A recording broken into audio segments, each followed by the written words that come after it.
Good afternoon, everyone, from Granite Quarry, North Carolina. It's Disco Turkeys baseball on a Tuesday afternoon as they travel to take on the Catawba Valley Stars for the first time. Graham Tuck with Brett Wiseman beside me, and we'll get into the game day gobble to start things off here in Granite Quarry. The first time these two teams have met, and both of them have been reeling lately. Carolina particularly, a couple of tough losses. They've allowed at least 10 runs in each of the last two games.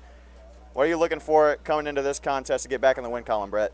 Well, looking for more of the same of what we saw on Saturday, Graham, which was definitely a lot of strike throwing. Chase Jesse with probably the best start of the season out of anybody we've seen, definitely in the top five. I'm looking for good stuff out of the leadoff spot from Caleb Smith today. He's going to be back in the lineup. We'll get into the starting lineups in just a bit. But a bit of a different lineup today from what we saw on Saturday. But some interesting pieces to note. But Saturday's the day to build off of, not only for this week, but going forward the rest of the year. And that'll bring us to our Keys to the Game player to watch. Brett, you do so good every time. Give it to us one more time here on a Tuesday afternoon. Keys to the game, number one, throw strikes, like I just said. Can't give away free bases. That was the problem again on Sunday. Number two, it's always going to be timely hitting. I think that's going to rear its head again today. Catawba Valley's got pretty deep pitching. You're going to have to get your hits and get your opportunities when they come to you. Number three, aggressive on the base pass, but not too much so. A couple times on Sunday, we saw Carolina run themselves into a couple of outs, specifically the interference play with Kix Farrell at second. Be aggressive on the base pass, but not overly so. Player to watch today for sure, Hayden Setzer, who's going to be on the mound and hitting for himself.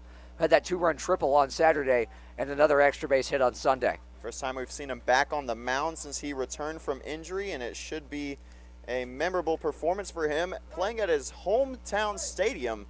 He graduated from East Rowan High School, which is the site of today's game, and one appearance on the mound so far this season. 3 innings, 2 hits, 3 earned runs, and 7 strikeouts for big number 8. And that'll give us our starting lineups presented by Foothills Brewing.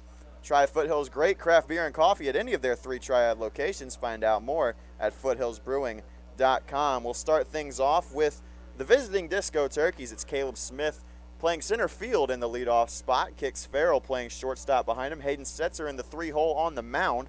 Dane Stewart batting cleanup in right field. Jeff Davis in left batting 5th. Kason Haggard is back in the lineup at second base and batting 6th. Nick McAdon, who had that big shot on Sunday over the left field wall, playing third base in the 7-hole. Christian Ezel back in the lineup also for Carolina behind the dish. And DJ Musser round things out at the 9 spot, playing first base. And for the home team, the Catawba Valley Stars, it's Blake Buzzio leading off and playing shortstop. Walker Paz, the second baseman. Tanner Brandon in right field, and Wayne Mize bats cleanup in left field. Parker Lester, the DH, batting 5th. Brantley Durham behind the dish, batting 6th. Josh Kane at first base. Andrew Carpenter at third, and Ty Williams rounds things out playing center field in the 9 spot. That's going to do it for us here for the pregame show in Granite Quarry, and we'll bring you the first inning of action here between the Disco Turkeys and the Stars.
We're back here at East Rowan High School where the Catawba Valley Stars have taken the field. It'll be the Disco Turkeys up to bat first, and their visiting Blues on the mound for the Catawba Valley Stars is Bryson Wagner, number 9.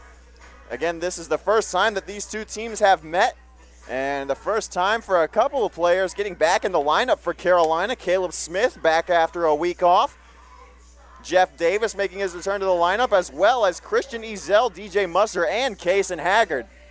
But the Disco Turkeys have one of the most full benches that they have in a very long time. A full bullpen at the ready for today's game, and only 2 games this week, so we're probably going to see a load of players make it into the lineup today, as well as our next game Friday in Boone. Absolutely, and these next 2 games on the road are especially important, Graham. Man, we wrote so many guys we can't even fit them all in the dugout. Yeah, we've got some standing on the side of the dugout at a couple of small benches, and I don't know about you, but I am particularly excited to see Caleb back in the lineup. He's playing in center field in lieu of Dion Tubbs, getting a day off. He did not travel with the team. Much deserved for the midseason MVP, I would say. And Caleb, a traditional infielder, and he's also played some left field this year. This is the first time he's made an appearance in the center field spot. Now, we've seen him in left a couple of games at home, and in that game against Martinsville where he made that spectacular catch, and he's going to lead things off today, as we told you in the pregame.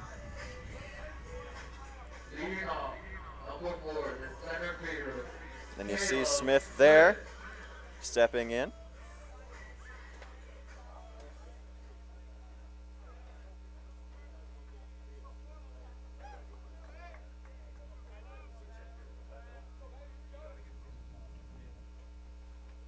Time of the first pitch, 4:08 p.m. And here it comes. Swung on and missed by Smith, and he's behind 0-1. A good hack right there, though.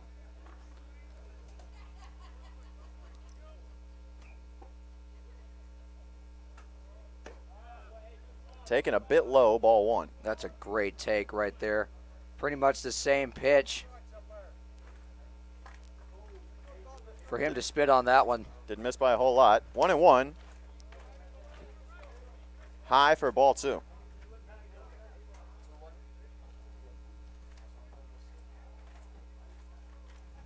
Two-one pitch. Up and in. Ball 3, and Caleb Smith ahead in the hitter's count. Hitter's count, buzzed the tower right there. So set up to go away here 3-1, but stick with the hard stuff. 3-1. Swung on, grounded to the right side. It'll be picked up by the second baseman for Catawba Valley. Walker Paz, and he'll make the throw on to Josh Kane at first for out number 1. Not too upset with that at-bat for Caleb right there, though. Saw 4 really good pitches. Solid contact. And that's the MO for Smith all year long, as Farrell will step into the box for the first time today. Hard hit balls have been Smith's every day. His bugaboo, so to speak. I mean, I don't know how well we can measure batting average on balls in play, but that usually Smith's measures very luck high versus unlucky, but he's making solid contact every time up. Kicks Farrell, has watched 2 strikes over the heart of the plate, and he's behind 0-2. Yeah, you can see him shaking his head right there. He knows he should have pulled the trigger on at least one of those. 0-2 pitch. Taken outside, ball 1.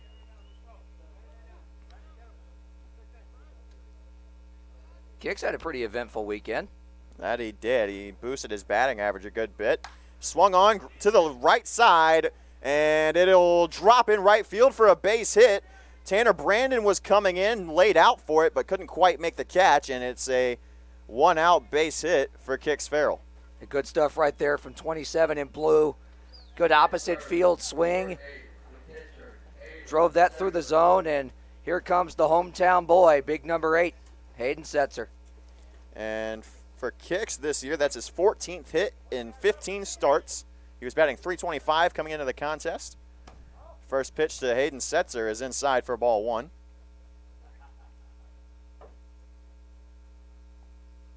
As we said in the pregame, on the mound hitting for himself, and a graduate of this very high Kix school. is off and running. The hit and run was on. The throw gets away and into center field. Kix is going to round second, head for third. The throw also got away. Kix Farrell goes first to third on the hit and run, and it's 90 feet from the first run of the game.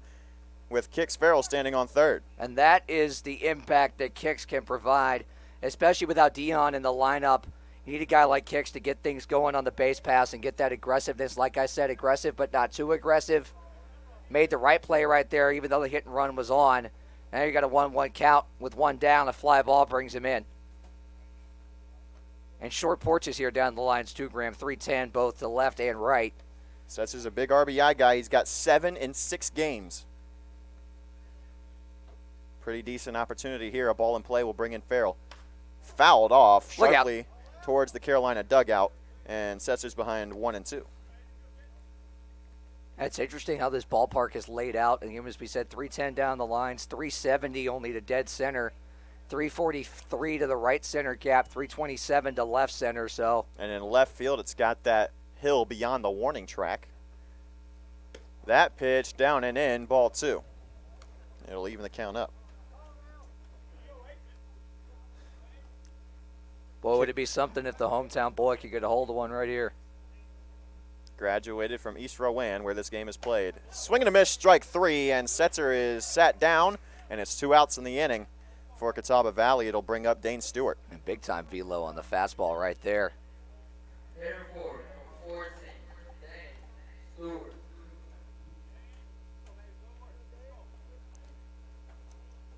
Stewart had a couple RBIs this past weekend, and the first pitch he sees will be up and in for ball 1.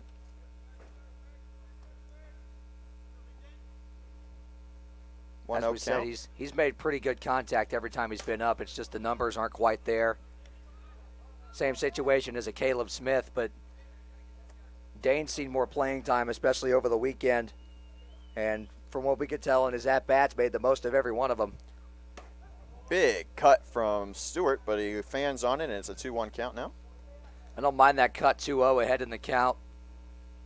Again, Kix Farrell standing on third, 2 outs. Ball in the dirt, it gets away. Farrell's breaking for home, and the ball will scoot all the way into the Carolina dugout. Kix Farrell comes in to score, and it's a 1-0 ball game. Good stuff there from 27. Good read from behind the plate right there as well. And would read exactly how far that was going to get away from the catcher. I mean, he broke as soon as he knew where it was going, and that's smart heads-up base running and a way to get on the board. Kix with that steal of second as the 3-1 pitch to Stewart is taken for strike 2. Kix Farrell is now 9 for 10 on the year for stolen bases. And he is in second place on the team with those numbers. And that's what you need with Dion Tubbs having the day off. Swing and a miss, strike 3 to Stewart, and that'll end the inning. But Carolina gets one across, and it's a 1-0 ball game as we head to the bottom of the first.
We're back here for the bottom of the first inning where the shortstop, Blake Buzzio, is up for the Stars to lead things off. Carolina took a 1-0 lead in the top of the first inning off of a single into right from Kix Farrell. He stole second, advanced to third on a throwing error from the catcher, and then scored on a pass ball to make it a 1-0 ball game. Here's the first pitch from Setzer, and it is a called strike one at the very top of the zone. Got a way to start it off on the mound, big number 8.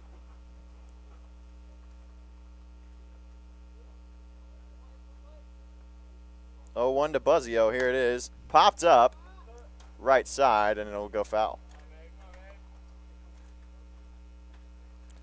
Setzer ahead in the count, 0-2. On deck is Walker Paz, the second baseman.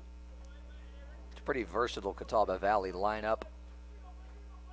Lefty and righty mix. 0-2, swung on and missed, and it's a 3-pitch strikeout for the first out of the game from Hayden Setzer. Good morning, good afternoon, good night. If there's one guy that knows how to pitch here, it's the guy that played here for 4 years. On this very field.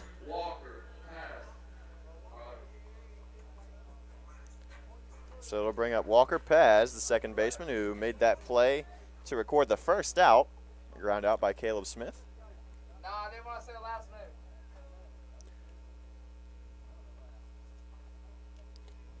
First pitch to Paz. Outside, ball 1. Good pitch, though. I like the spot.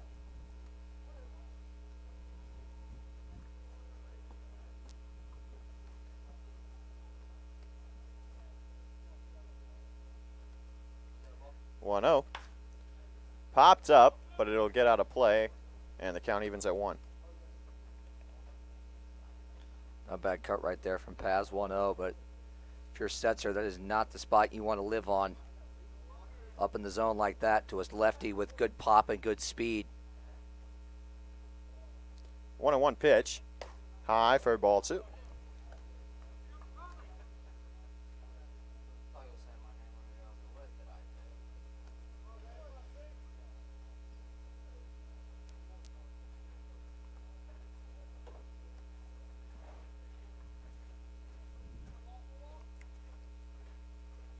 Two 1 from Setzer. Just a bit up and in. It looked like Paz almost ducked into it, but it'll be a 3-1 count. Yeah, he's tried that on the last couple of pitches. Where he's tried to come back inside and then have it break back. Try to come up and in and have it break back over the corner. That one's outside, ball 4, and it's the first man aboard for Catawba Valley. Getting third, the right fielder from West Virginia, Tanner Brandon. It'll bring in Tanner Brandon, the right fielder, who couldn't quite make that catch on the single from Kix Farrell in the top half of the inning. And now we'll see Setzer from the stretch for the first time today. Pitch lined into left, and they'll just watch it go. That one's way out of here. A 2-run shot from Tanner Brandon, and it's a 2-1 I couldn't even see where ball that thing game. landed. Wow, that is the hardest hit ball I've seen in a long time. First pitch, too. Ambush tactics, and that's to a T right there. I mean, he hit that thing. I know it's not too deep out to the gap right there, but that would have been out most places. I mean, that was an absolute tank job. Not much you can say about that one. And as quickly as the Disco Turkeys gained that lead, it has vanished on one swing of the bat from Tanner Brandon. It is a 2-1 ball game after that 2-run shot from the Stars right fielder. So it'll bring up Wayne Mize, the left fielder. Setzer delivers, and that one's deep too. Caleb Smith on the warning track, and he'll settle underneath it for a very long out number 2. I don't know about long, but I'll go with loud. I should say deep, not long. Deep. Again, it's only 370 to dead center, so. Still, Still, I mean, the home run would have gotten out. You know that Twitter account that follows what ball would have gotten out of which parks? I would have gone out of every park we play in times 50. I mean, that was probably close to 400 feet into the woods back there. Moonshot, and it brings up Parker Lester with 2 outs. First pitch, inside, ball 1. Again, as we said, this is a very balanced lineup. It starts off right, left, right. In the middle of the order's got a lefty in it, you see here. All of them have pop, and they have proven that. High and away, ball 2. Now you can kind of see Setzer doesn't want to miss over the heart of the plate after 2 really hard hit balls.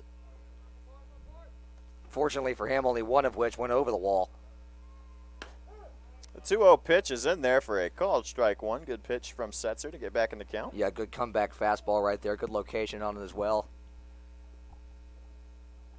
If he spots the fastball, it's hard to hit, but the 2 hard hit balls we've seen in the inning are a result of not being able to spot that as well as he'd like to. The 2-1 gets away from Setzer, and he's quickly behind 3-1. Yeah, he tried the sweeping slider right there. He tried to nail the corner, at least get him to chase. Neither happened. 3-1 pitch, here it is. Outside, ball 4 to Parker Lester. So Brantley Durham, the catcher, will make his first trip to the plate. Catcher, number 20, Brantley Durham. In a 2-1 ball game, courtesy of the long ball from Tanner Brandon. We might see quite a few of those today. Would not be surprised.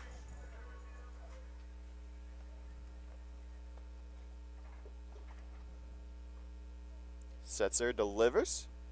And that one's lined into deep center field. Smith gets a good read on it, and he makes the catch for out number 3. But a loud first inning for Catawba Valley. A lot of hard-hit balls, and they will take the lead 2-1 here in Granite Quarry. Back for the second inning right after this.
Back here at East Rowan High School, where the Catawba Valley Stars hold a 2-1 lead after 1 inning. It's 5, 6, 7 due up for the Disco Turkeys. Jeff Davis leading off the inning. Kicks Farrell with the lone hit. and lone run in this game so far. See if Big Jeff can get something going right here. Try and answer back. Davis on the year batting 175. This is his 11th start. He's got 7 hits, 8 runs scored, 4 RBIs. Of his 7 hits, 4 of them were for extra bases. The first pitch to Davis is in there for a called strike 1.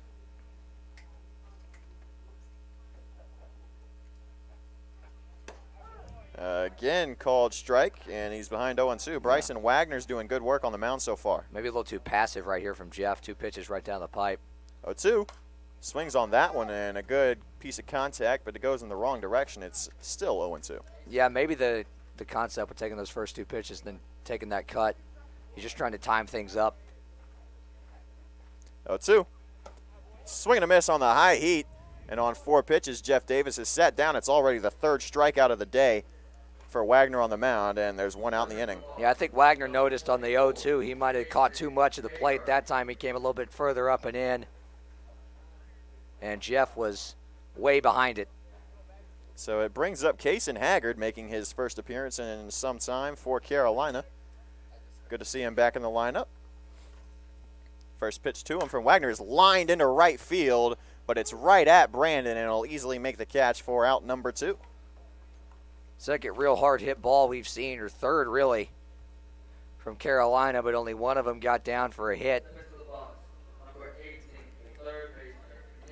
And so on 4 pitches, Wagner finds a way to get 2 quick outs, and it brings up Nick McAdon. You better watch out for this guy. He went yard at Truist Stadium on Sunday, and if you can go deep there, you can definitely go deep here. I'm going to say, here's a guy who can get a hold of one real quick, especially in this ballpark.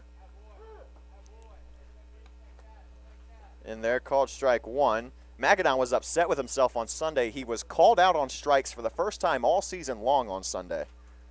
And he'll swing and miss on that one, and he's behind 0-2 now. To go half a season without striking out looking, that's pretty darn good, though. It's pretty impressive. It was only his 5th strikeout of the year. That one's high for ball 1. Good discipline to lay off of that one in an 0-2 count. Yeah, really good take right there. Exactly the same pitch he got Jeffrey Davis to miss on. That one's fouled back almost directly at us. It's still 1-2. I would have called it. Yeah, okay. 1-2 to McAdon. Swing and a miss on a ball in the dirt. It got away from the catcher, but it's still out number 3 as McAdon goes down swinging and the Disco Turkeys go down in order. We go to the bottom of the 2nd.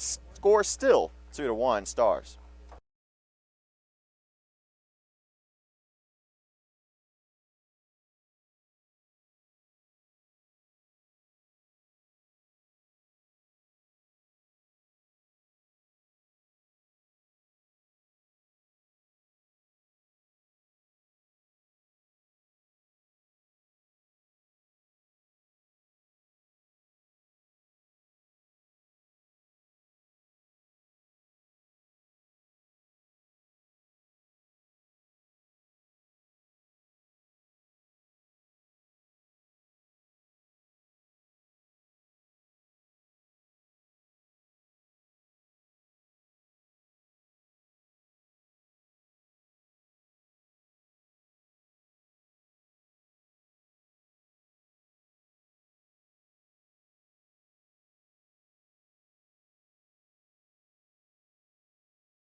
We're back here for the bottom of the 2nd inning where Josh Kane steps into the box for the Catawba Valley Stars, who hold a 2-1 lead over the Carolina Disco Turkeys. It's Hayden Setzer back on the mound to start.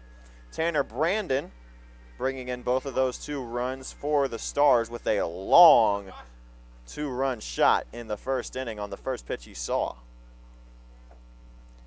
First pitch to Kane. Swung on, grounded to the left side. Macadon picks it up on 1 hop. Throw on to first in time for out number 1.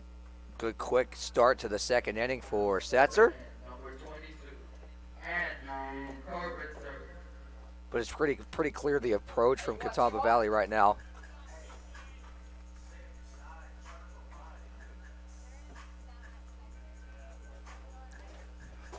So it'll bring up the 8-hitter Andrew Carpenter. It's pretty clear the approach from Catawba Valley right now. They're not sitting around waiting on anything. Only thing they're waiting on is fastball, and that's what he saw, but it was high and in for ball 1. Well, they're waiting on it if it's in their happy zone. I mean, they're sitting dead red on a location, and they're teeing off when they get it there. 1-0. Line to the left side. Macadon on the leaning pick. Throw in time. Out number 2. Good play from the Disco Turkey third baseman. He can pitch, he can hit, he can play defense. Mr. Do-It-All 5-tool Nick Macadon, ladies and gentlemen. Number 3, the center fielder. Wouldn't that be 6-tool if you can pitch? Technically, yes. Good catch. And so it'll bring up the 9-hitter Ty Williams, the center fielder, with 2 outs. First time through the lineup for Catawba Valley, almost completed. The first pitch from Setzer, swung on and missed on a ball that was down in the zone. 0-1 count. Good changeup right there. Got him a swing and miss over the top of it. Man, if that was a changeup, that was one heck of a burning changeup. That one had some velo. 0-1. That one's high and away. Ball 1. From best I can tell, when Setzer throws that changeup, it's probably 85, 86 range. His fastball isn't Which too is much, some guys' fastballs. Right. His fastball isn't too much faster than that. It tops out low 90s, but when it's that minute of a difference, it's hard to read out of the hand, especially when changeup looks like fastball and then there's a 4-mile-an-hour difference and it falls off the table. It can be more effective than a lot of other guys. Williams fouled that one off. It's a 1-2 count now. And Hayden Setzer 1 pitch away from sending the Stars down in order, similarly how Wagner did to the Disco Turkeys in the top of the inning. 1-2. Fouled off by Williams, and a good job by him to stay alive for at least 1 more pitch. It's still a 1-2 count. Yeah, good 2-strike swing right there. Hayden Setzer up to 23 pitches through 1 2/3. Bryson Wagner through 2 innings at 29 pitches for Catawba Valley. Setzer shakes off once, twice, gets the sign he wants, and he'll go to the windup. 1-2. Swung on and missed, and it's 3 up, 3 down for Catawba Valley in the bottom of the second inning. We'll go to the third. It is still a 2-1 ball game here at East Rowan High School.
Looking for an opportunity to promote your local business? Contact us today to become a sponsor of the Carolina Disco Turkeys. Opportunities start at just $100 per season, so to learn more, message sponsorships at discoturkeys.com. Back here for the top of the third inning, where Carolina went 3 up, 3 down in the last half inning offensively, and then sent the Stars down in order in the bottom half of the second. After a very offensive-minded first inning, we head to the third, still 2-1 ball game. It's Christian Ezel making his first trip to the plate. First pitch he sees is swung on and missed for strike one. And not quite timing the fastball, but can you blame him at this point? I mean, that thing is sizzling up there. And Wagner's working quick, too. Good job by Ezel to step out. Quickly 0-1, and they're 0-2. Even more quickly 0-2. That's what happens when you work quick, throw strikes, and your fastball is sizzling like it is. Get the opposition quickly behind in the count. Ezel behind 0-2. The pitch, high, ball one. Good take there from Ezel. Same pitch he's gotten a couple of guys in blue and coral to swing at. Ezel batting 156, 7 hits, 4 RBIs, a home run, and 6 walks. That 1-2 pitch was a good off-speed, but didn't quite make it back into the zone. The count evens up at 2-2. Good job by Christian to work his way back to an even count here. Now he knows he's got to come after him. Here's the 2-2. Swung on and missed, strike 3, and it is already the 5th K of the day for Wagner on the mound for the Stars. Not even one trip through the lineup done, and it's out number 1 here in the third. Well, he came after him. That much happened. So it's DJ Musser, the first baseman, stepping in now, the number 9 hitter, with 1 out in the top of the third, trailing 2-1. First pitch from Wagner, taken in there, bottom of the zone, called strike 1. Right at the knees on the inner half. You cannot spot the fastball any better than that. 0-1. That one's taken, and that one missed. It's ball 1.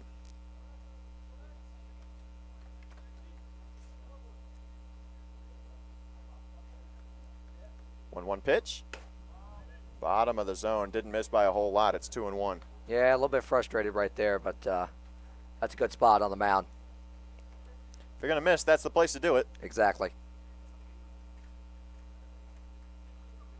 2-1, big cut from Musser. That's probably the biggest we've seen him take all year. It's a 2-2 count. A big cut at an even bigger fastball. I mean, that thing's humming. Wagner's got it working, and he swings and misses, does Musser, and it's already the 2nd K of the inning. So 1 trip through the lineup.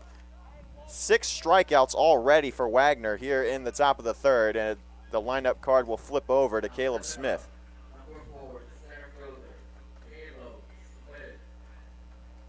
That means there's only 2 outs that have not been recorded via the K already. Only 2 balls put in play, or 3 put in play. Caleb Smith had one of those 3. See if he can do it again. 40th pitch for Wagner is up and in for ball 1. If it's any consolation, they are making him work. That's the downside when you get a lot of strikeouts like that. A lot of times it'll get your pitch count up. That ball misses low. Same spot as the one to Musser. It was at the knees, but called a ball again. No give on the bottom part of the zone from our home plate umpire. It's a 2-0 count to Caleb Smith. That one is lined foul to the right side, and he'll get into the count 2-1 now. That's a good hack, though. Ahead in the count 2-0. Able to calibrate the fastball. Another big cut from Smith, but he whiffs on it, and it's a 2-2 count now. He took a little bit off of it right there. Every plate appearance so far this inning for Carolina has gotten a 2-2. Here it is, fouled off by Smith, and it'll come back into play. It's a bit of a dangerous opportunity there. Still 2-2. This will be pitch number 45 for Wagner. That was a good rip, though, by Smith. We talk about it almost every time we bring his name up. He is one of the leaders not only of the team, but in the entire league in hard hit balls. And that swing is wide. 2-2. High, ball 3. Good job by Smith to lay off. Really good take right there. That's been the MO, is to go up and in and try to tie guys up, and he's done it a few times. Caleb recognizing that, laying off. 3-2. left side. This one might be a tough play, and it'll get through for a base hit for Caleb Smith. Attaboy number 4.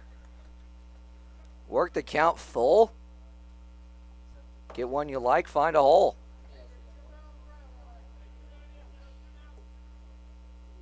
So a 2-out single for Caleb Smith, and it'll bring up Kix Farrell, who has the only other hit for Carolina so far today. And the only run scored.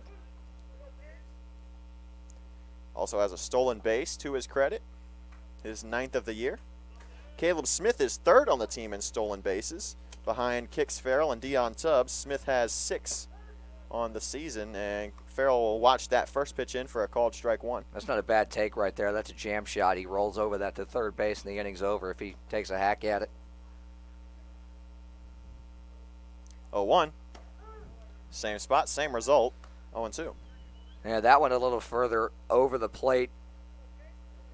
Got to recognize that out of the hand. But it's hard to when it's moving that fast. 0-2 pitch. In the dirt, ball 1. A take right there. Tried to get him to chase. Kick's not buying it. Kix is a very disciplined guy at the plate. Doesn't strike out a whole lot. On the year, he's only struck out 6 times. And that was very close to being number 7, but on pitch number 50, it'll leave the count up at 2-2. That's a heck of a take right there. You know you're seeing the ball well when you can spin on a mid-90s fastball right off the black. 2-2 count. Right back up the middle. Fielded. What a flip by the shortstop onto second for out number 3. What a play from Blake Buzzio to end the inning. The glove flip caught on the bare hand by the second baseman, Walker Paz, ends the inning and gets Carolina out of trouble. We go to the bottom of the 3rd. Score still 2-1.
Back here for the bottom of the 3rd inning. The lineup card flipping over for the first time for Catawba Valley. It's the leadoff man, Blake Buzzio, who made that phenomenal play to end the top of the inning. Ranging right back up the middle, he fielded the ball on a hop, glove flipped onto second to get the lead runner, and the second baseman, Walker Paz, fielded the glove flip on the bare hand to record the out. So a phenomenal play for Catawba Valley got them out of trouble. And the first pitch from Setzer was swung on and missed for strike 1 to Blake Buzzio. And another swing and a miss will put him behind 0-2. Very quickly ahead in the count right there. Good stuff. Perhaps mimicking Bryson Wagner a little bit, who was working quickly in each of the first 3 innings. 0-2. Good job to foul off that off-speed pitch and stay alive.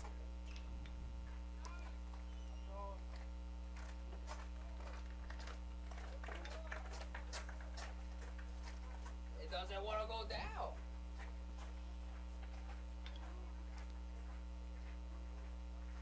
0-2 the count. Here it is.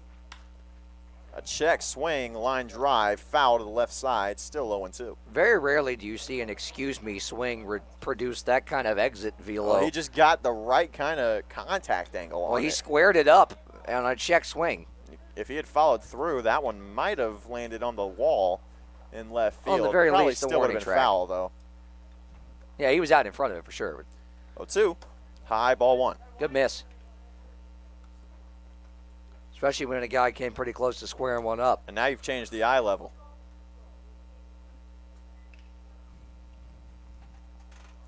Exactly. Now utilize that changeup down and away. 1-2 from Setzer. Lined into center. Smith coming up, and he'll make the catch for out number 1. I'll tell you what, he has improved Tremendously. game by game from when we've seen him in the outfield.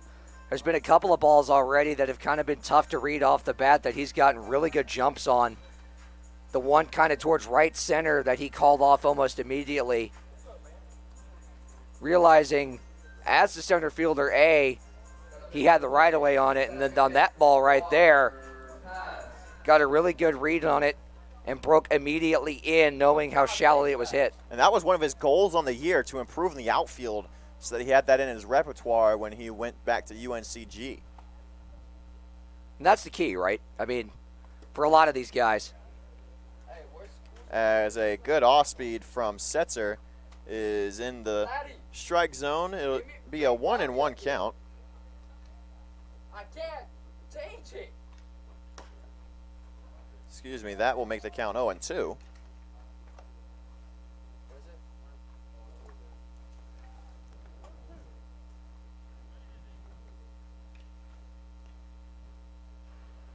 Paz walked his first time up on 5 pitches. Came around to score on the homer. Yep, beat me to it. 1-2. Ball down to, 1-2 now. Another good waste pitch right there.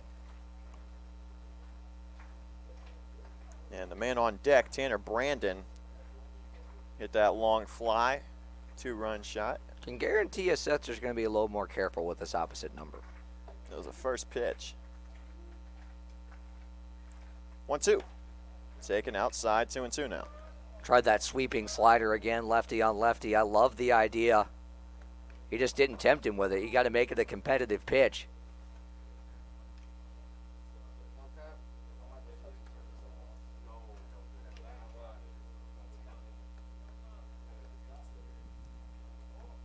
It's a 2-2 count.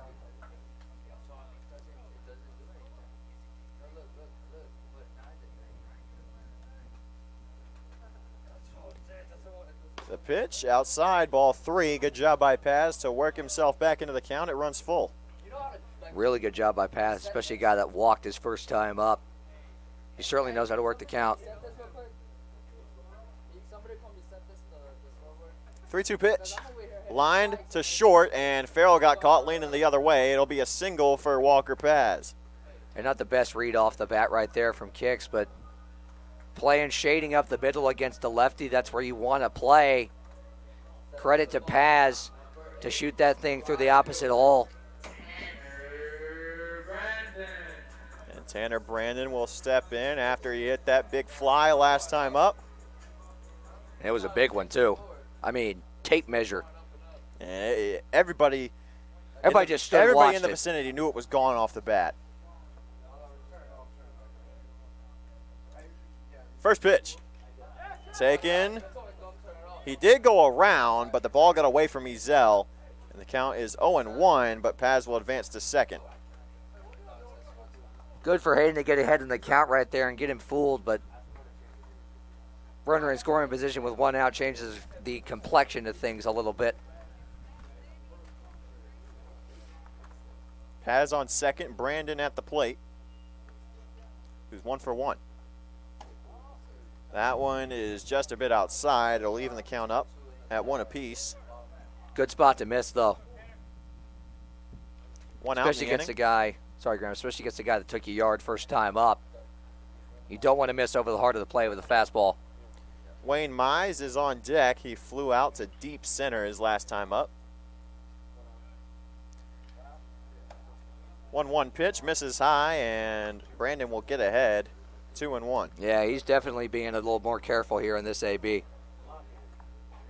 But at some point, you got to be able to come after him. 2-1, one out, runner on second. Brandon at the plate. Here's the pitch. Big cut from Brandon, and it looked like it might have nicked Ezel a little bit. Yeah, it caught him on the right hand. I think the foul ball might have ticked him. Yeah, it wasn't the bat. It was not on the backswing. It was on the foul ball. Looked like it nicked off his thumb, maybe. But it will even the count at 2 apiece. Nice change of pace for Setzer to get himself in a battle with Brandon here after he went yard on the first pitch. No doubt.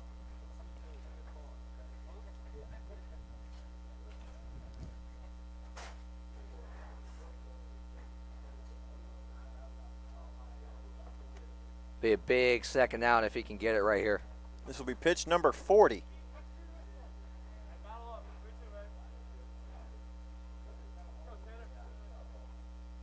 And the 2-2 count. Quick turn and throw. Not in time to get Paz at second, who advanced on the pass ball after his single. Job just keep him honest right there. And a good job by Kicks to draw the throw. 2-2. Strike 3 called. Big comeback for Hayden Setzer, and it's out number 2. Absolutely, especially against the guy that tanked you in the first inning. Give him a nasty breaking ball, 2-2. Or 3-2, excuse me. Right over the inner half, right on the corner. Ring him. So to bring in Wayne Mize, who on the first pitch flew out to the warning track.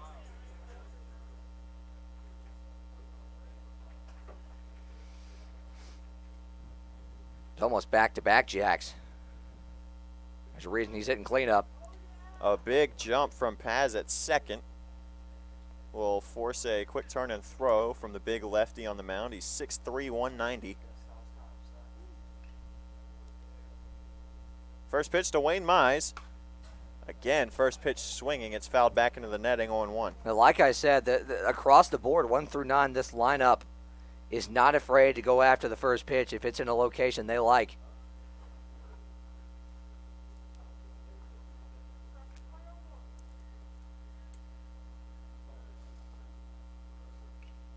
"17 pitches in the inning.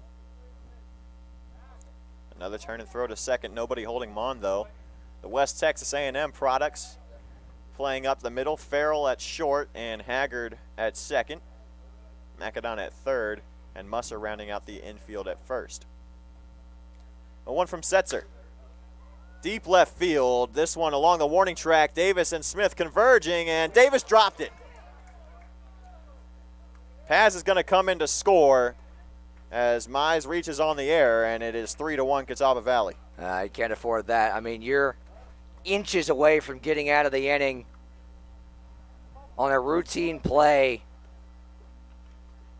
and it just popped right out of the glove. I mean, frustrating for sure, but now it's Hayden Setzer's on the job on the mound to pick his left fielder up and get out of this. Number 5, Parker Lester. So it's Parker Lester, who walked his last time up, coming in to bat with a runner on first and 2 outs.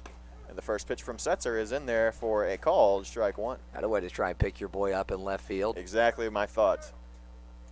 Come right after him. Limit the damage to 1. 3-1 ball game. Catawba Valley on top. The pitch in there on the outside corner, called strike 2. Good spot from Setzer. Really good spot on that off-speed pitch. Could not have placed that any better.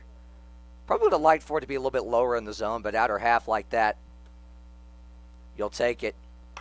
Line to the left side, and that's going to be a 2-out base hit for Parker Lester.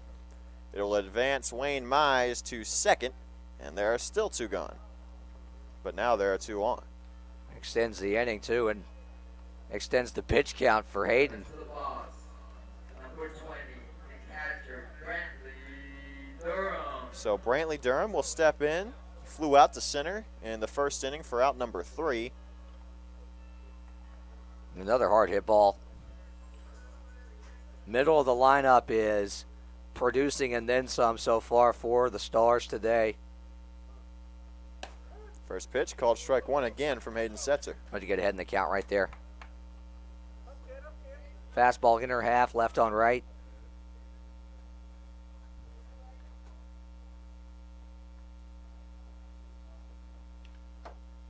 0-1. Line back up the middle, and Farrell got caught going the other way again. One run's going to score. Smith fields up in the outfield, and they got him at second. That's a break. So Durham gets caught trying to stretch his single into a double, and it'll be the third out of the inning here at Catawba Valley, but another run will come in to score, and the score is now 4-1 Stars.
Top of the fourth inning now. Carolina trails 4-1 here at East Rowan High School.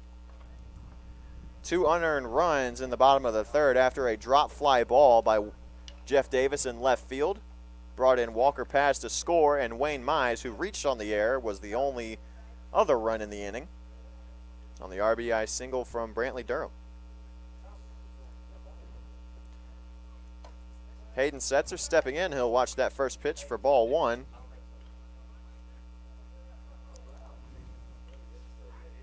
Setzer so far today, 0 for 1 with a K. He'll watch that pitch high and away again, though. It's 2-0. Couple of really good takes to start the AB right there. Through 3 innings, 6 Ks for Wagner on the mound. Big cut from Setzer on a fastball outside. It's 2-1. I'll tell you what, that fastball is about as hard to hit as we've seen anybody in this league come up with. 2-1. High ball 3. Setzer didn't even pick the bat up off his shoulder for that one. Nope, non-competitive pitch right there on the mound. Now in a 3-1 count. Got to watch out for this guy. 3-1. Big cut from Setzer again, and it's 3-2. And pulled off of it a little bit right there. Yeah, stepped out just a bit. Setzer with that traditional 1 batting glove for him. Rub some dirt on his left hand. 3-2 pitch. High ball 4. And you could hear the velo on that one. Oh, yeah. But that's a good way to get it going right there, especially to pick yourself up off the mound. A leadoff walk for Carolina, and it'll bring up Dane Stewart, who's also 0 for 1 with a K. Now he can help himself out. It's 56 pitches now, 57 for Wagner. Setzer takes the first pitch for strike 1. He's living on that inner half with that fastball, and it's almost impossible to get around on that thing. Setzer's off and running, and he'll be in Without much of a play at second base, a stolen base for Hayden Setzer. Missed the call at the plate, couldn't tell what it was, but it looked pretty good to me. 1-1 the count. Didn't miss by a whole lot if it did. But not good job by Setzer right there. You get a leadoff walk and then steal second by helping your own cause. This is pitch 60. Stewart squares the bunt, pulls back. It's called strike 2. Probably should have laid it down to begin with. That right was there. a great That was pitch. a good pitch to bunt on. Stewart got exactly what he wanted and pulled back. Setzer on second, trying to advance him to third. That's high for ball 2. It'll even the count up.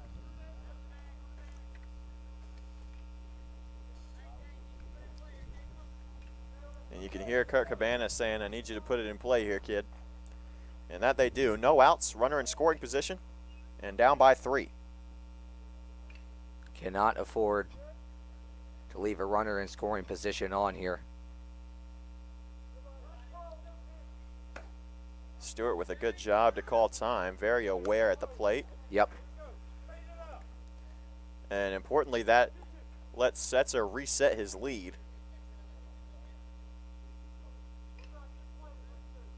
Could you hear Cabana as well telling Stewart he liked the tempo. And that'll be strike 3 to Dane Stewart. Second time he's been sat down on strikes today, and it's out number 1. Time call didn't affect that much, did it? It is so difficult to get the bat head out to a pitch that's up and in on you that quick from a same-handed pitcher. So Jeff Davis, first pitch he sees is taken down and in, ball 1. Good take right there. The MO on the mound is I know it sounds like a broken record, but he is living on the inner half and living pretty good so far. Big cut from Davis, and it's strike 1. Davis also 0 for 1 with a K today. 1 of 7 so far for Wagner. See if we can get a good approach here from Davis. If he can lean middle backside, try and drive one into the gap here. Ball high to Davis. It makes the count 2-1. You got to get one in your happy zone if you're Jeff. Making out, it's got to be productive here with a runner in scoring position. Setzer with a big lead. That one's down in the zone. 3-1 now. A good secondary lead right there and a big one at that. I mean, he was halfway to third. This will be pitch 67 for Wagner. Through 4 1/3. Lined into right.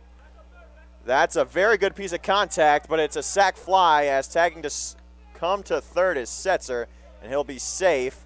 So Davis does his job and advances Setzer all the way to third, but there are now 2 outs in the inning. Yeah, but that's a productive out, though. He did his job.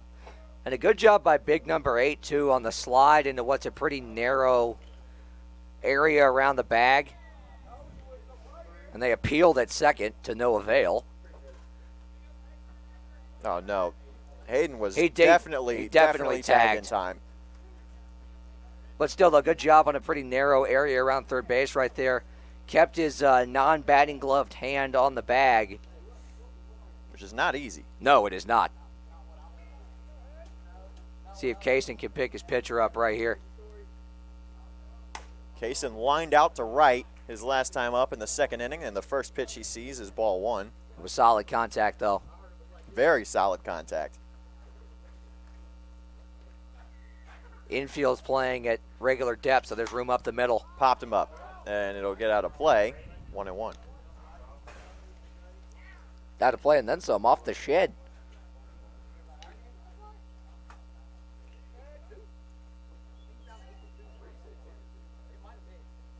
Pitch 70.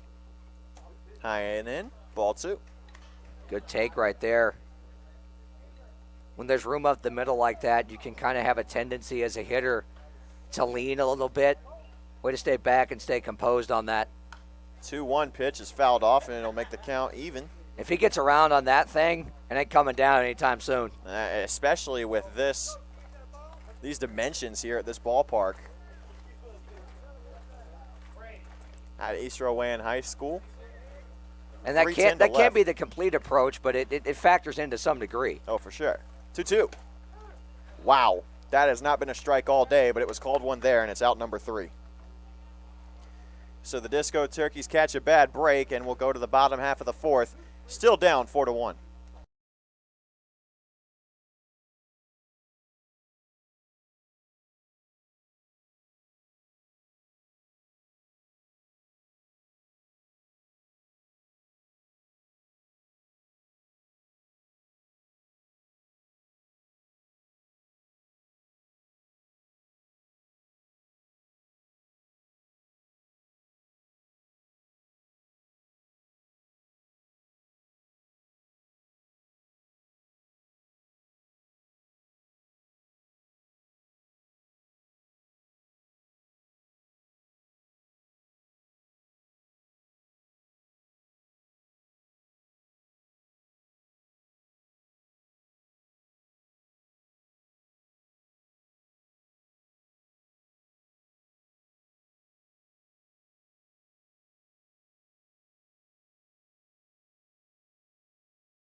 Back here for the bottom of the 4th inning, Carolina strands one on third in the top half, and we go to the bottom. It is 7-8-9 due up for Catawba Valley for the second time today. Josh Kane steps up first, the first baseman for Catawba Valley. He grounded out to third his last time up. Important inning for Hayden Setzer right here. He went 1-2-3 with this part of the order last time. See if he can do it again. First pitch. Especially at the point in the ball game we're at, with a 3-run deficit approaching the halfway point of the ball game. Important to keep this thing right where it is, especially with the top of the order about to come up. Put some dirt on his cleats with that last one. Here's the 1-0. Foul it off in a similar spot. That one, It hit the pole. that was a dangerous play for us here, but it will be 1-1. Could probably hear the ping at home. Hit the post with the shot.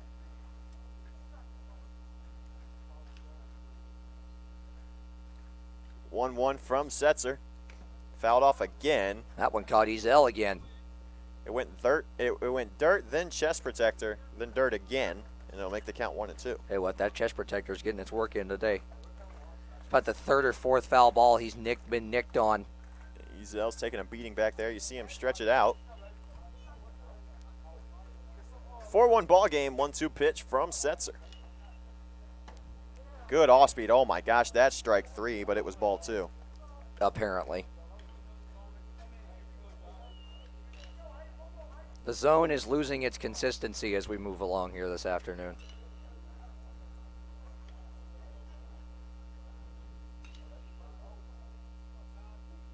Could not have been any more on the corner. 2-2. That one's a bit farther away from the zone, and the count will move to 3. Now that was a ball.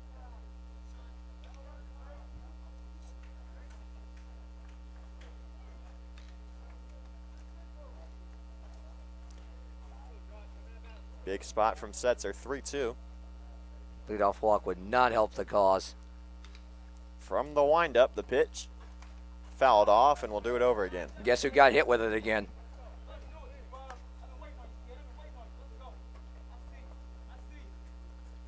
If there's one thing we know about Christian Ezel, he's one of the toughest guys on this ball club.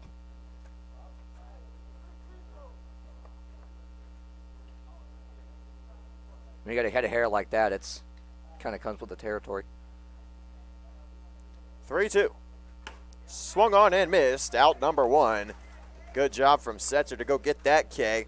It's his 4th of the ball game, and it's the first out here in the 4th. That's a big-time boost right there for the momentum on the mound. To battle in the AB and then come back, get the K swinging. That can build some confidence right there. And so with 1 out, it'll bring up Andrew Carpenter, who grounded out to third his last time up. First pitch he sees is down and in, ball 1. Not a bad spot, though. Right below the knees. That's a pitch trying to get a ground ball right there. 1-0 was the count. The pitch also down 2-0 now. In the same spot, same idea. He's not biting on it, though. But now you change the eye level.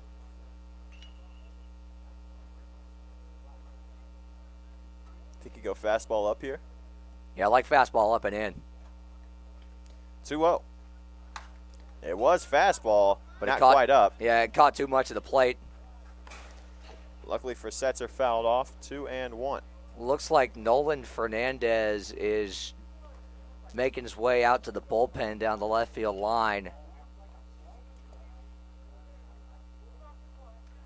with the other Setzer. Yeah, we believe Hayden Setzer's brother has been signed to the roster for today. That one ran in on Carpenter, and it's 3-1. All right, now hitters count. Now what do you do on the mound?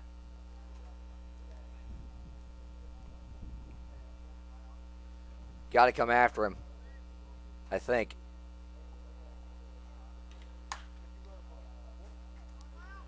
Fouled off again, and the count runs to 2-2. Well, he did come after him, and he got him to be behind on that fastball right there. Another important full count right here for both sides at a crucial point in the ball game.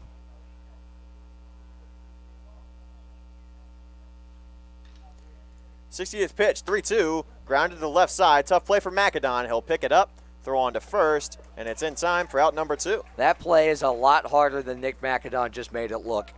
Slowly hit ground ball. He got a bit of a fortunate bounce, and it died on the grass of the infield, but he charged it well, picked it up cleanly, made a solid throw. That is not as much of an easy play as Nick McAdon just made it look.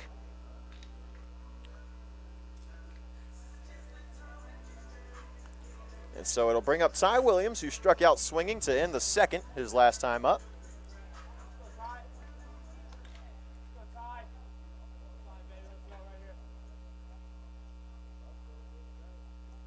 First pitch he sees is down and in, ball 1. I like the idea, though, with that slider. He got him to swing at one in the dirt on the first pitch his last time up, so a good thought. But some more disciplined approach from Williams. He'll line that one back up the middle. What a diving stop by Farrell from one knee. The throw let him off the bag, and it'll be an infield single for Ty Williams. A heck of an effort, though, right there from Kix Farrell.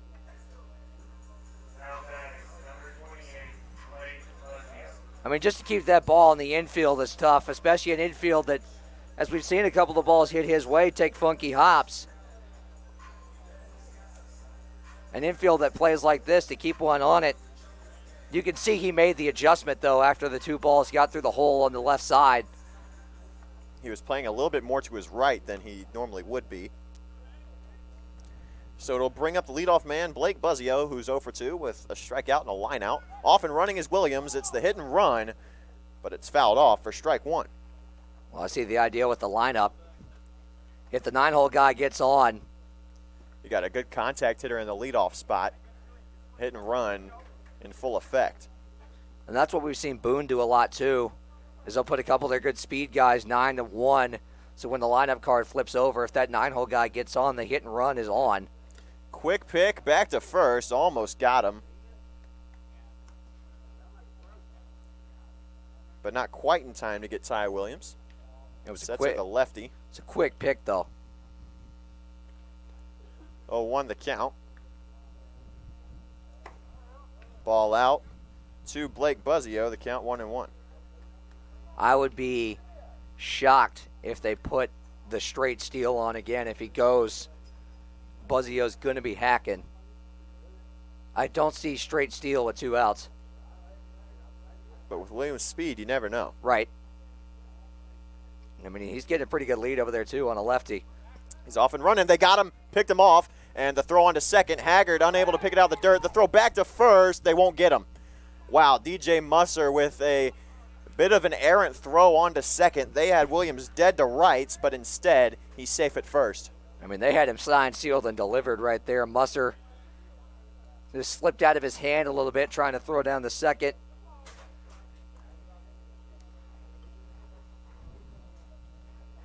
So still 2 outs, runner on first, 1-1 count to the leadoff man, Buzzio. Another pickoff attempt to Williams at first, not in time.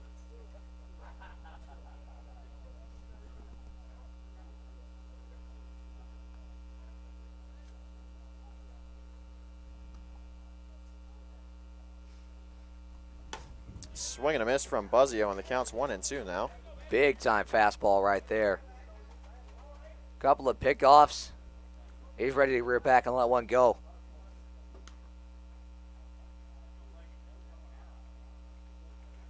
Among the Disco Turkeys who did not make the trip today, Logan Conklin and Dion Tubbs. Carolina finds themselves in a 3-run hole. 1-2 pitch, swung on and missed, and it's strike 3 and out 3. And we'll go to the 5th. The score still 4-1 here in Granite Quarry.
Back here for the top of the 5th inning, Carolina down 4-1 here against the Catawba Valley Stars. And it'll be Nick McAdon tasked with leading off the 5th inning for Carolina. Second time he's come up, the number 7 hitter. Carolina just with 2 hits so far, 1 run scored. They've stranded 2. First pitch to McAdon, high and away, ball 1. You see how big that 2-run homer in the first inning and then the couple of errors, or the 1 error, excuse me, have proven to be. 1-0. Right over the heart of the plate, taken for strike 1. McAdon 0 for 1 with a K. Went down to end the second. Lined into the right center. This one directly at the right fielder, Brandon, and he makes the catch for out number 1. Solid contact, though, right there. I like the approach to go opposite field, too, against the hard-throwing righty on the mound. Up over 75, now 76 pitches now is Wagner for Catawba Valley. No action in their bullpen as of yet. We saw Nolan Fernandez warming up for Carolina. But Hayden Setzer only at 67 pitches. First pitch to Ezel, a hefty swing, but it's a miss for strike one. Good hack, though.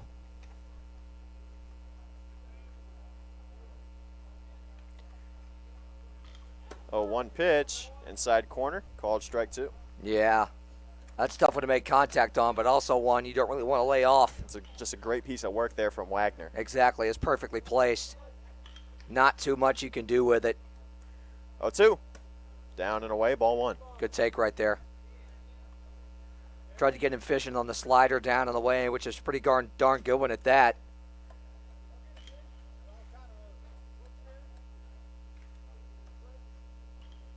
One, two, the count from Wagner to Ezel, and it's swung on and missed, and Ezel goes down on strikes for the second time today, and it's out number two. Much like the rest of his teammates. Wagner is picking him up and putting him down right now with that fastball slider combo. That's already the 9th strikeout of the day for Wagner. And honestly, Carolina's lucky that it hasn't been more. Exactly. Kid is dealing up there for Catawba Valley right now. Credit to Carolina, though, for working some of these counts. Despite going down on the Ks, you got his pitch count up to 80 now. And DJ Musser, he'll take that one at the knees, ball one. Good take right there from DJ. And that's the same pitch that was called strike three to Kason Haggard to end the fourth. As we said, not the most consistent strike zone today. That was the one example of inconsistency so far, and it came at a bad time for Carolina. It's a 1-1 count now to Musser after he fouled that one off. And that foul ball came about 5 feet from hitting the bus. 1-1 count, here it is. Swing and a miss on one that was up at the chin for Musser. He shakes his head. He knew he shouldn't have gone for it. Yeah, he knows he should have laid off of that one, and that one tied him up in knots. Knew he shouldn't have gone for it. And it's a 1-2 count. Swing and a miss, strike three. Strikeout number 10 through 5 for Wagner, and we'll go to the bottom half of the inning. Still a 4-1 lead for Catawba Valley.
We're back here to start the bottom of the 5th inning. We apologize. The connection went out here at East Rowan High School for a moment, but we're back here with you. We'll make sure to upload this game in its entirety at the conclusion, so you can go back and rewatch it from start to finish, should you wish to do so. It's Hayden If you Setzer. don't, I don't know what you're doing. It's Hayden Setzer back on the mound to start the inning for Carolina. And his 68th pitch of the ball game is fouled off by Walker Paz for strike one. Why would you only want to hear half of a game that Graham Tuck does play-by-play for? That doesn't make any sense to if me. the Disco Turkeys can't come out on top, then you got Still, a though, little bit of a you're worth reason. listening to as a consolation. I appreciate that. Got a gaggle of Disco Turkeys going out to the bullpen right now. Tanman, Beaver, and Nichols are all going out there together. As Paz will foul off another one, and it's strike 2. Fair to say there's a flock headed out to the bullpen. An ostentation, I believe is An the word. ostentation, yes, that is correct.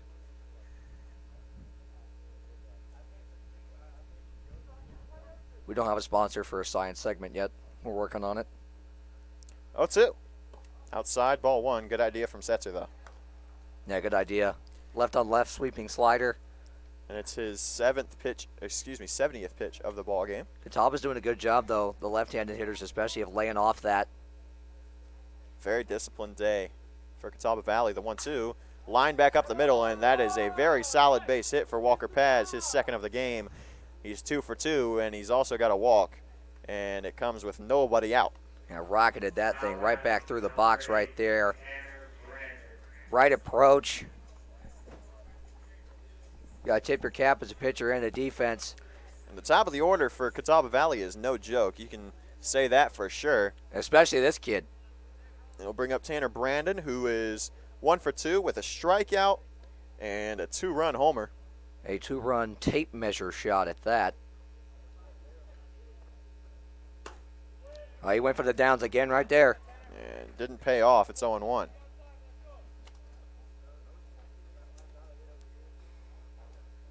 This middle part of the lineup for Catawba Valley today has carried the load for the most part halfway through this ball game.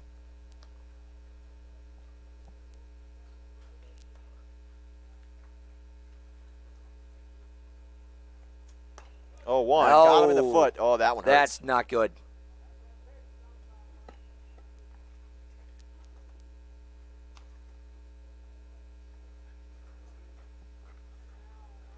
And Brandon is worse for the wear because of it. Fortunately, try to walk it I off. think it got him on the foot where he had the shin guard, but it missed the part that was guarded. He's going to try and walk it off down the line.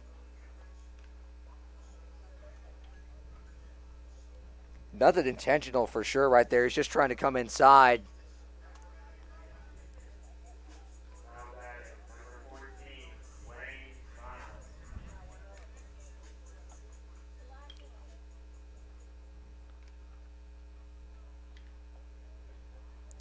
And Brandon's still trying to make sure that he's fit to run the bases. That was the front foot, the left foot.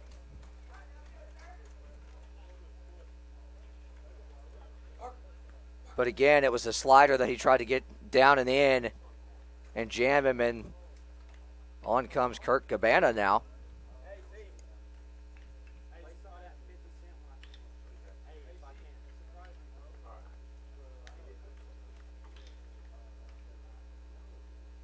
Still trying to walk it off over there at first base.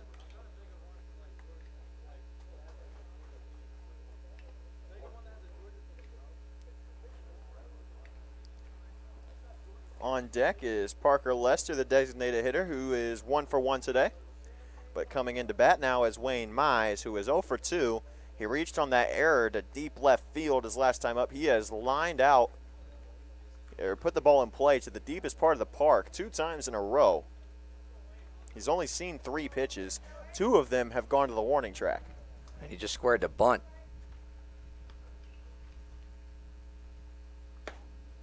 I don't think he's actually bunting. That's He'll a bluff. take that one down, ball 1. It gets ahead in the count. Brandon is on first, Paz on second, and nobody out here for Carolina. You got to force at third now. Outside, ball 2. Not where you want to be with 2 on and nobody out. Behind in the count 2-0 on the mound. Now you've got to be pitching for a ball in play. Trying to get the K is pretty much out the window from the mentality standpoint. 2-0. Deep center field. Smith going back on the warning track. At the wall, it's gone. A 3-run shot for Wayne Mize. It's the second home run of the day for Catawba Valley, and it makes it a 7-1 ball game. Well, that busts this thing wide open. Fastball, middle cut. He didn't miss it.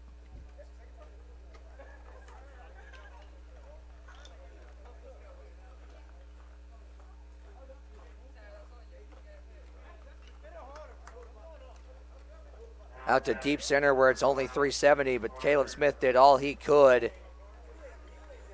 to try and jump up and bring that one back, but so it's the second big fly allowed by Hayden Setzer today, and Zane Beaver will start warming up a little bit more attentively.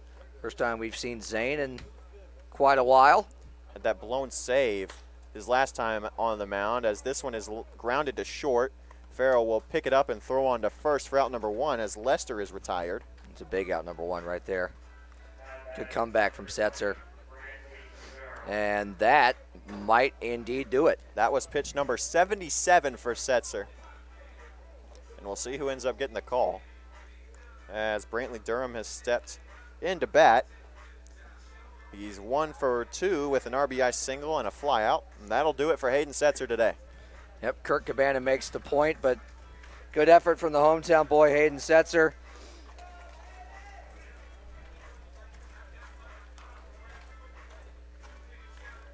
Nothing to be ashamed of from number 8 on the mound today. Not at all. We'll get you his final line in just a moment, but he ends with 77 pitches, 7 runs, only 5 of them earned. And it'll be Zane Beaver coming on for Carolina, and he will get his warm-up in. We'll take a break and bring it right back to Granite Quarry after this.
Back here in the bottom of the 5th, it's Zane Beaver coming on. Final line for Hayden Setzer, 4 1/3, 23 face, 7 hits, 7 runs, 1 error. Only 5 of those runs were earned, 5 Ks, 2 walks on 77 pitches, and 1 hit batsman. So it'll bring in Zane Beaver, who only has 1 appearance on the season. It was a blown save against the Greensboro Monarchs. He threw 2/3 of an inning, as that one is in there for a called strike 1. Beaver with an 0-1 record, 2 earned runs in 2/3 of an inning, 3 hits, 1 walk, 1 K. That's another called strike. Not seeing the ball as well this time around as Durham after he singled his last time up, and he's behind 0-2. Well, take into account A, it's a new arm on the mound. B, it's a submariner that hides the ball really well out of his hand. 0-2. Fouled off, still 0-2. Yeah, caught a little bit too much of the plate with that breaking ball, but again, that's what happens when you throw that submarine style and can hide the ball as well out of your hand as Zane Beaver does. You still got to pop up that hanger. 0-2 the count from Beaver. The pitch, outside, ball 1. We'll recap how Catawba Valley has scored their 7 runs. In the first inning, it was a 2-run shot from Tanner Brandon. Scoreless second. Then in the third, it was a run scored on an error on a drop fly ball by Jeff Davis, courtesy of Wayne Mize, that brought in Walker Paz. And then an RBI single from this guy who lines one into left for a base hit with 1 out. As mentioned, it was an RBI single from Brantley Durham that brought in Wayne Mize for 2 more. And then in the 5th here, Hayden Setzer gives up a single up the middle to Walker Paz, plunks Tanner Brandon, and then Wayne Mize goes deep. 3-run shot, and that's where we stand, a 7-1 ball game. And the shot from Mize really busted this thing wide the heck open.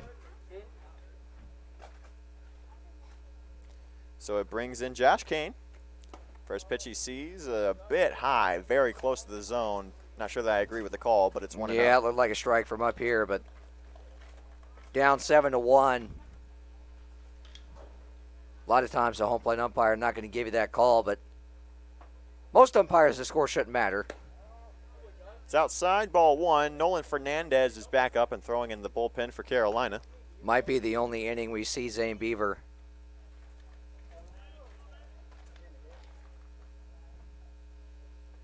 He's a bit of a shorter length reliever.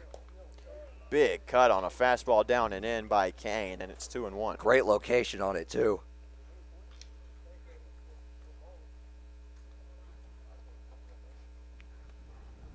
Actually looked like it had a little bit of sinking action to it.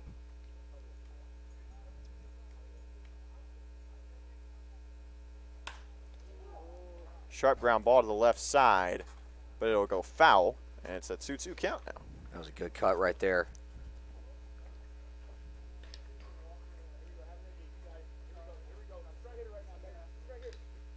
We have just been told that the new player wearing number 30 for Carolina today is Patrick Usher, a catcher from Caldwell Community College. So a teammate of Hayden Setzer's. And that would not be Setzer's brother. That's who we thought it was.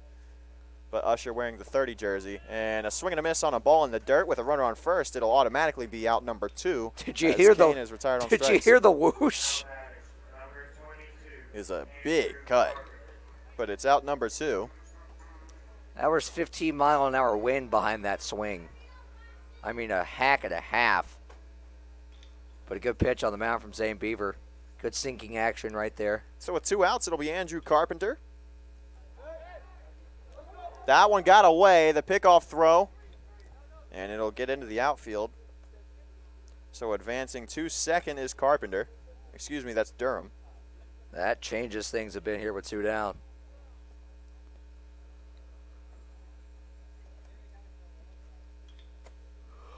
Carolina fortunate that Durham not able to go first to third. Truly. Yeah, good job and right there by Dane Stewart getting over there to cut that thing off. Beaver gets set to deliver. Runner in scoring position, 2 outs. Fouled off by Carpenter, 0-1. That big time cut almost took out Kirk Cabana over there in the dugout. The only position player other than Usher that is here for Carolina is Bryson Beber, at least among those on the bench. Austin St. Laurent, Dion Tubbs, and Logan Conklin not making the trip. Neither was Henry Kohler. A well-deserved day off for all 4 of those guys, I'd say. I would agree, but it comes at a time where the team needs them sorely, down Exactly. 7-1. In a pretty important game. One of only 2 this week. The second one will be Friday night in Boone against the Bigfoots, the final time those 2 teams will meet. That one's taken down and in. It'll be ball 1. On deck is Ty Williams, who's 1 for 2. Carpenter has grounded out to third every single time he's come to the plate so far. He's 0 for 2. Looking to change that here.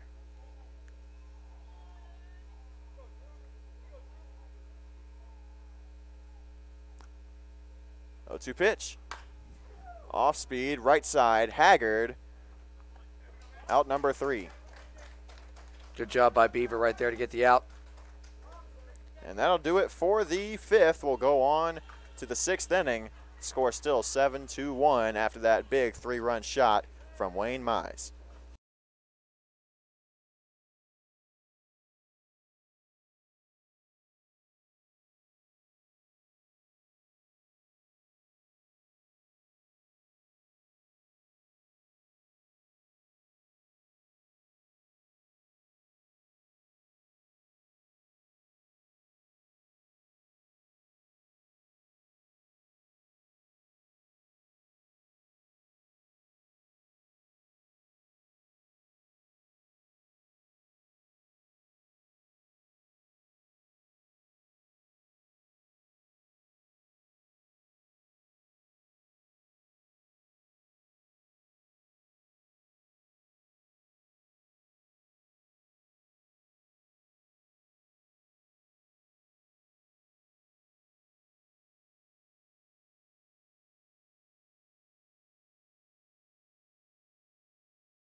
Hey Ostentation Nation, visit the Foul Territory Team Store today in order to grab all your favorite Carolina Disco Turkeys merchandise to show your team spirit.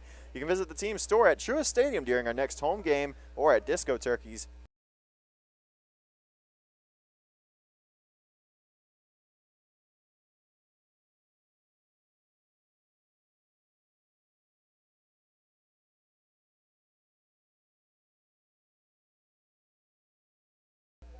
First pitch from Wagner to Caleb Smith is called strike 1.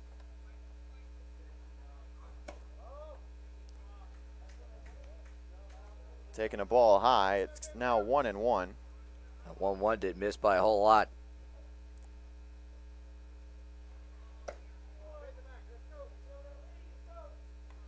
It's a 2-1 count now to Smith.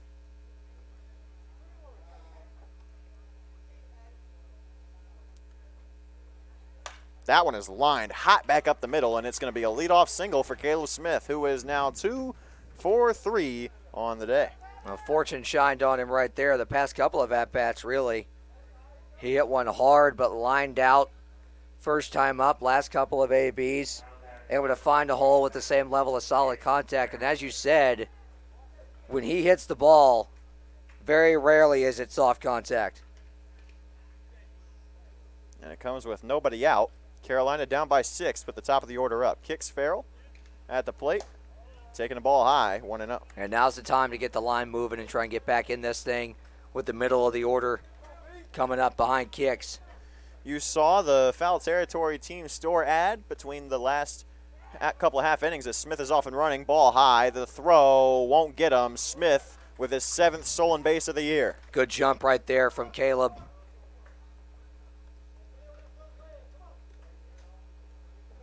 And that was pitch number 90. As you said, Graham, the team store's got home and road jerseys, player hats available for pre-order. Called strike 1 to Farrell, who on the day is 1 for 2 with a single and a fielder's choice. And came around to score the only run of the day so far. He'll pop that one up, and it'll get out of play. Count even at 2 apiece now. Yeah, too far out of frame for us to even get to. Way off to the right side, but a good swing from 2-7. I like the approach, trying to go down the line the other way. 2-2 popped him up again, but this one also foul.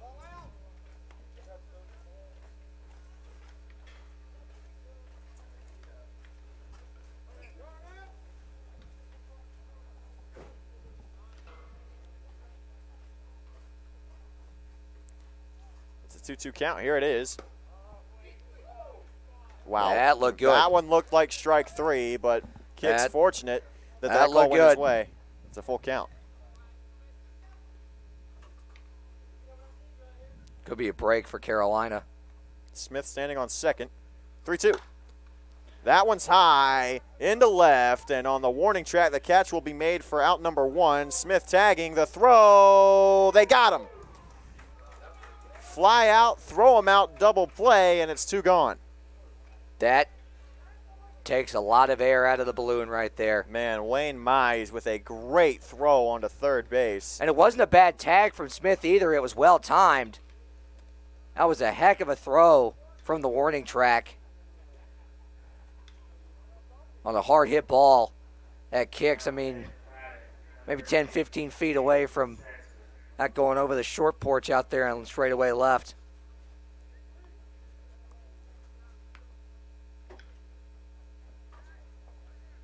So it'll bring in Hayden Setzer. Wagner up to 95 pitches now. Big cut on a fastball high and away. First pitch, and he's behind 0-1 is Setzer. He is confident in that fastball, and why wouldn't you be when you're throwing it as well as he is?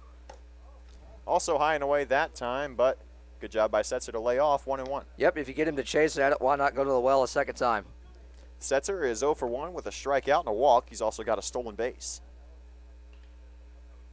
And he has transitioned to the designated hitter spot now after his day on the mound is done.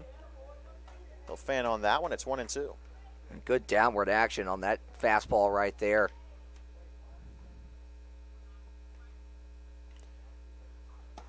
Swing and a miss, he got him, and the Disco Turkeys go down in order after a leadoff single from Caleb Smith, who gets thrown out at third on a 7-5 double play, and Setzer strikes out swinging to end the half inning. We'll go to the bottom of the 6th. Score still 7-1 as Nolan Fernandez makes his way out onto the mound.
Back here for the bottom of the 6th inning, where Ben Tanman has taken the mound after Fernandez threw a couple of warm-up pitches and decided that his arm didn't look good to go.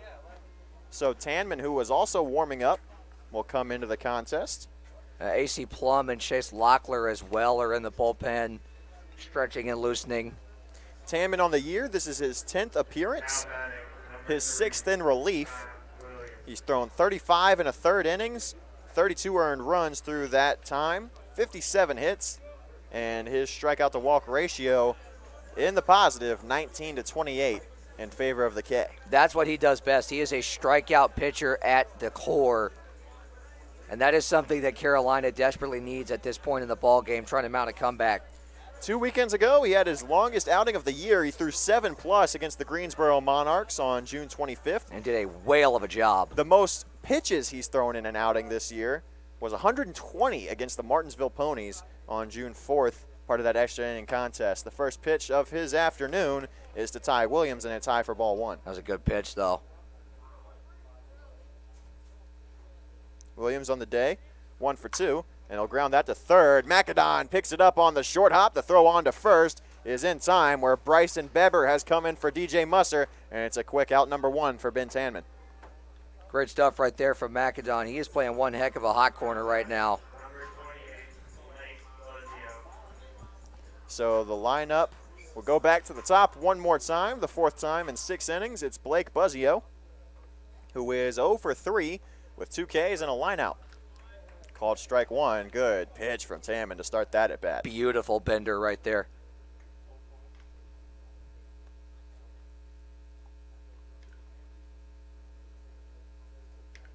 Oh, 1 held off by Buzzio, and he gets back in the count 1-1. Final line for Zane Beaver, 2/3 of an inning, 1 hit, 1 strikeout.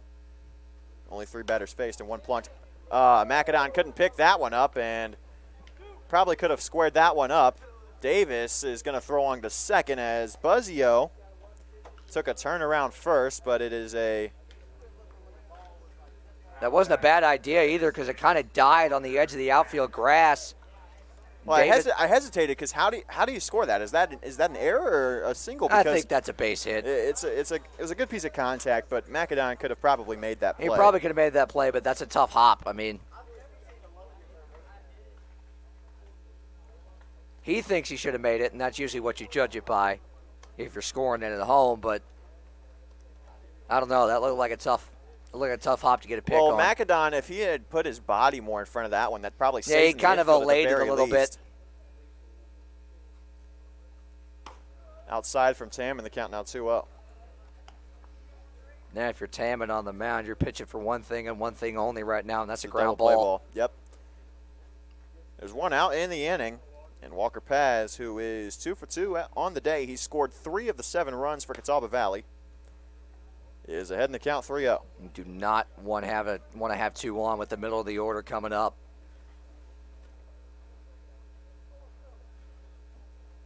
You've got to come after him right here. 3-0. And awarded first base is Walker Paz, so second walk drawn by Paz on the day. And he keeps his perfect on-base percentage alive with his 4th reach in as many tries. And the last time he walked, the guy that's coming up to the plate hit one that hasn't landed yet. So it's 2 on with 1 out for Tanner Brandon, who is 1 for 2 today. Good comeback pitch right there, Ben Wow, Tammon. that is an aggressive pitch to go right after a guy who went deep already in the contest. Good called strike, 0-1. And fooled him breaking ball, too. That one's low, 1-1, and if there's one thing that Brandon has not excelled at today, it's sitting on off speed. And Tanman has picked up on that. Runners on first and second with 1 out. Another good pitch from Tanman, and it's 1-2. Well, he threw him 2 breaking balls in a row. One caught the plate, the other one below the knees. That time he painted the fastball outside corner. Now he's set up to bust open the weaponry box right here. 1-2 pitch in the dirt. Ezel can't keep track of it. and the runners are going to both advance one base each. And that's important here with one out. Now you have to pitch for a strikeout. As a fly ball even scores a run, and you got to think 6 is tough, but it's doable. You add on a couple here from Catawba Valley standpoint of things, you feel really good about trying to put it away. So and we are nearly into the range where the 10-run rule would be in effect, as that one's lifted into right. Dane Stewart along the line is going to make the catch, but tagging to score is the man on third, Blake Buzzio, and so it'll be an 8-1 ball game here in Granite Quarry. yeah, that's an important insurance run right there. And now you got another guy at third now with 2 down, so base hit pushes the deficit even further in your favor. But in Ben Tamman's case, that's not the worst thing in the world. You get the out. So it'll bring up Wayne Mize, who just 1 inning ago went deep on a 3-run shot. And the first pitch he sees will be in the dirt for ball 1. Great block by Ezel right there. That run does score if that gets by him. Oh, it's no question. And in an 8-1 ball game, That's an important play. Carolina's got to stop everything. It appears that the day is done for Wagner on the mound.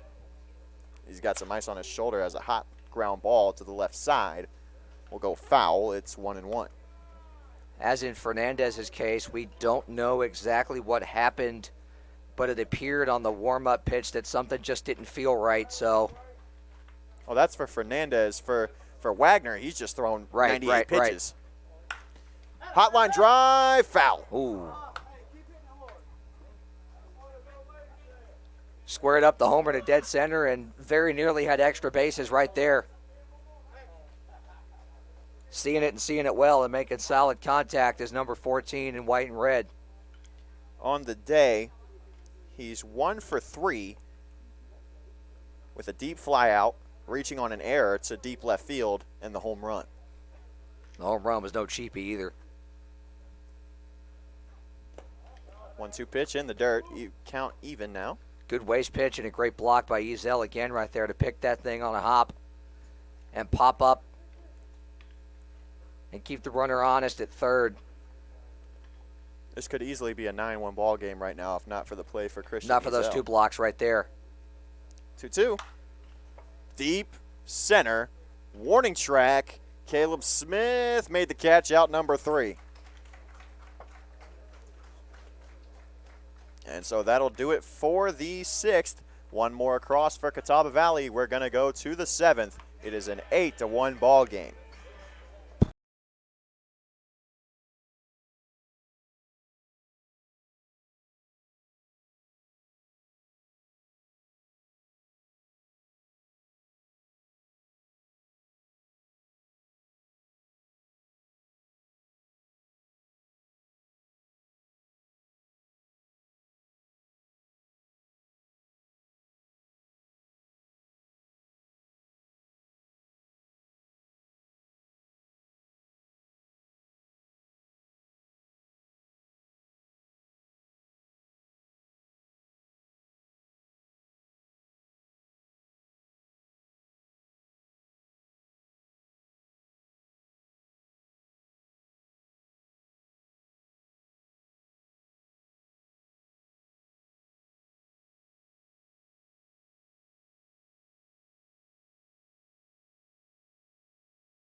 We're back here in Catawba Valley, where the Stars hold an 8-1 lead, and the day is done for Bryson Wagner, the starter for the Stars. And it's Gianni Smith making his trip from the bullpen in relief. The final line for Wagner: 6 innings, 21 faced, 3 hits, 1 run. It was earned, 98 pitches, and the strikeout to walk ratio 11-1. Sheesh. And doesn't get much easier for Carolina, because here comes a guy that tops out at about 96 with devastating breaking stuff and a heavy, hard fastball. It'll be the 4-5-6 due up for Carolina in this half inning, starting with Dane Stewart. To note, Bryson Beber has entered the game for DJ Musser, should we get all the way to the 9th spot in this half inning.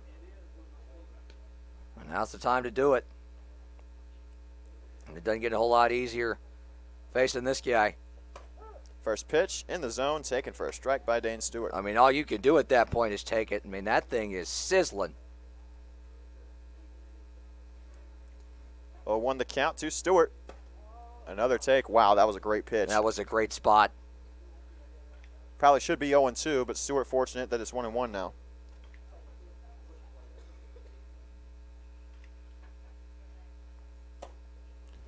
Good job by Stewart to hold up. Really good discipline right there, especially when 96 is coming in on the hands. Stewart 0 for 2 with 2 Ks today on the year. He's walked 12 times, struck out 27. That one's high for ball 3, and Stewart is looking to advance that to 13 walks on the year. Be a good time to do it to try and get a rally going. If you can get the leadoff runner aboard against a guy like this, you're doing something right. 3-1. Big cut from Stewart, and he's behind 3-2. Don't mind it, 3-1, down 7, though. Get the boys going with at least an extra base hit off this guy. That's the way to do it. 3-2 count. And it's lined back up the middle. On the backhand, the second baseman for Catawba Valley, Walker Paz, not able to pick it up, and it's an infield single for Dane Stewart. Yeah, Paz, who made a fantastic play back in, I believe it was the 3rd inning. It was the 3rd inning. He picked up a glove flip on the bare hand. It was a backhanded glove flip From his shortstop. from his shortstop. He caught it on the bare hand for out number 3. I mean, equally as good on both ends of the ledger on that play. A, to make the diving stop. B, to snag it on the bare hand. Doesn't get much better than that. So it's Jeff Davis who takes a hack at the first pitch he sees. He's behind 0-1 with a runner on first and nobody out. God, you just see how heavy that fastball is. When there's that much velo on it, down in the zone like that, it is almost impossible to make contact, and if you do, it's a ground ball. A 1 pitch. Another swing and a miss from Davis. It's strike 2. Might have gotten a piece of it, but still, either way, behind in the count. Well, the good news is, now if you're Jeff Davis, you think you've calibrated it. The bad news is the guy on the mound has a slider that breaks about 15 inches.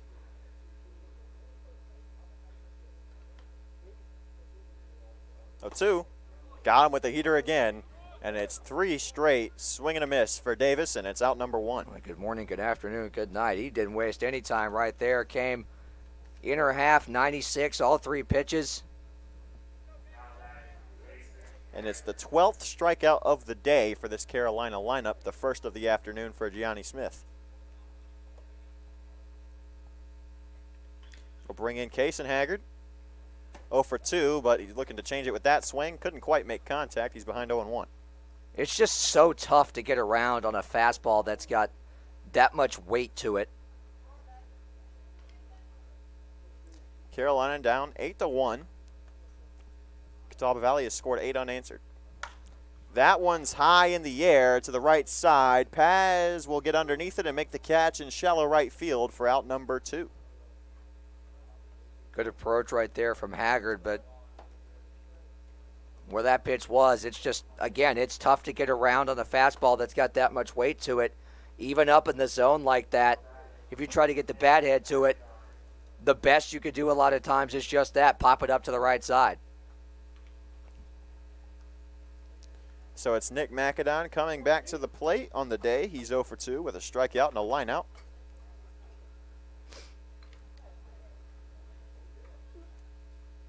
First pitch from Smith, taken right over the heart of the plate, called strike one. He's done the same thing every single time up. Casey Hager's the only one who's made contact on that first pitch. And it's just it's almost unhittable at that point. If you spot it as well as he is, you keep going to the well. Ball high, 1-1. Tried to go right back to the same spot with it, just missed a little bit. See if McAdon can get on here and keep a rally going for the big bat of Ezel behind him. Big cut for McAdon. He was looking to put that one over there on the porch in left field over the wall, but it is 1-2 now.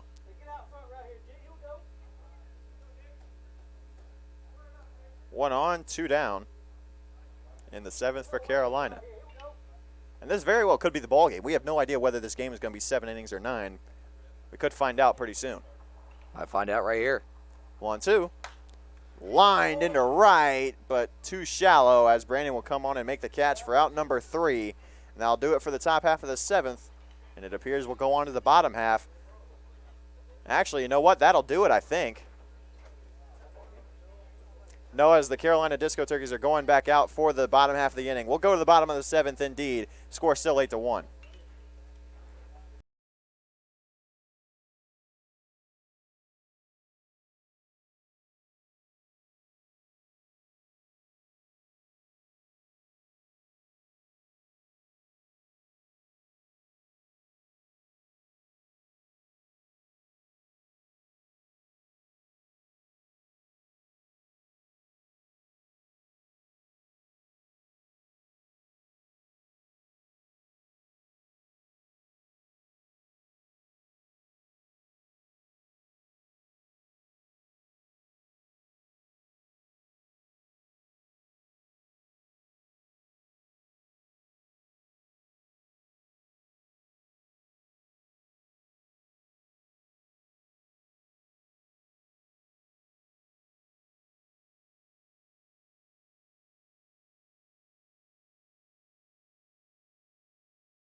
We're back here for the bottom of the 7th inning. Carolina has got to keep Catawba Valley from scratching across 3 if they want to send this game to the 8th inning. It's an 8-1 ball game, and AC Plum is out on the mound. First pitch of his afternoon is outside to Parker Lester for ball 1. I like the spot, though, first pitch.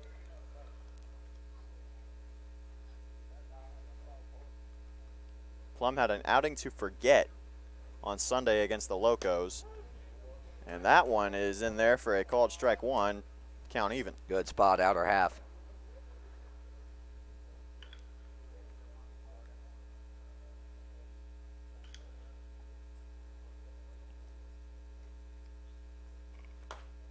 fouled off by Lester, and the count will move to 1-2.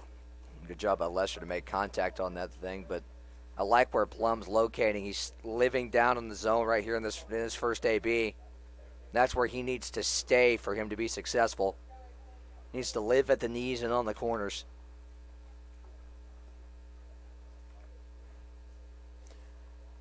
One-two pitch, got away from Ezel. Nobody on, so no matter. It's 2-2. No harm, no foul. Good waste pitch.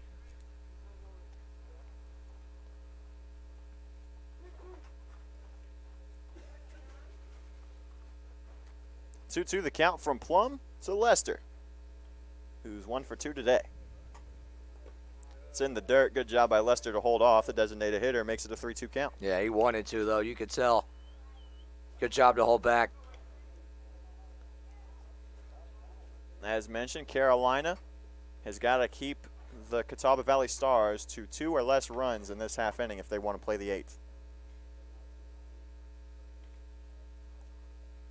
Fouled off. The count will move to 3-2 still. Already the pitch count for Plum getting up there. It's 6 pitches, soon to be 7 to his first batter faced. If the Stars push across 3 here, that is when the 10-run rule goes into effect.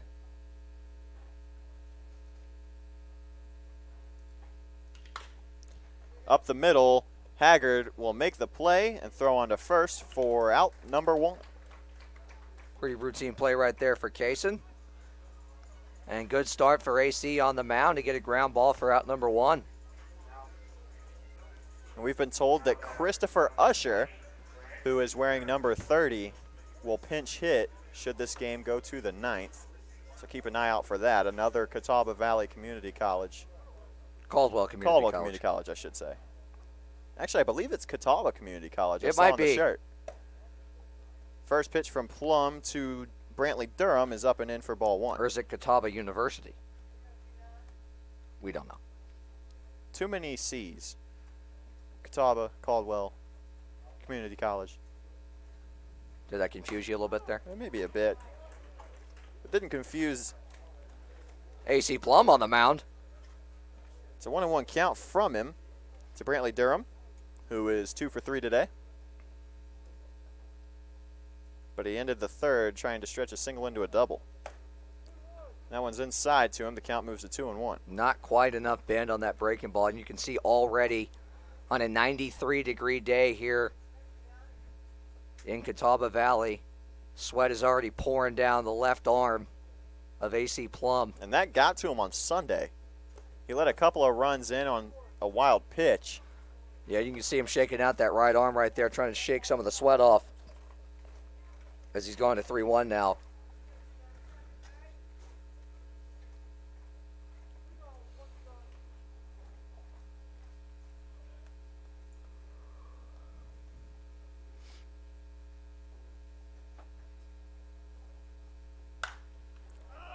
Popped him up. It's towards the dugout. McAdon won't be able to make a play. He overran it. Yeah, tough ball to get a read on right there from Nick's perspective. Especially over towards a crowded dugout like that. It's a tough angle. It's a tough ball to read. And just as you said, overran it just a bit. You described it perfectly. Bent back towards the third base side.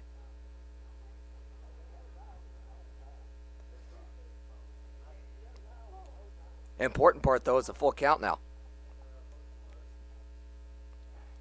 12 pitches for Plum. This is going to be 13. Here it is. And it's to the right side. Foul out of play. Still 3-2. So each of the first 2 batters faced by Plum working the count to at least 7 pitches.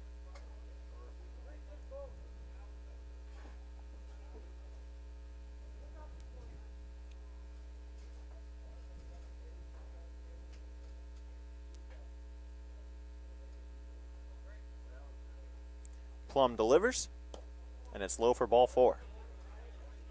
Good AB right there from the Catawba Valley catcher. Now that is number 25, Josh Yang.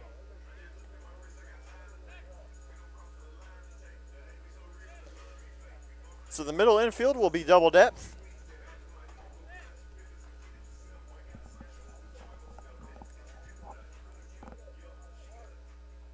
And it'll be Josh Kane stepping in, who on the day is 0 for 3 with 2 Ks.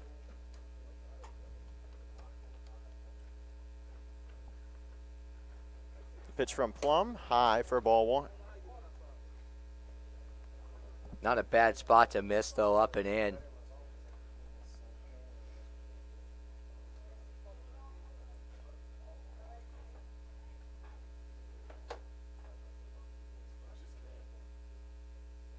One 0 pitch.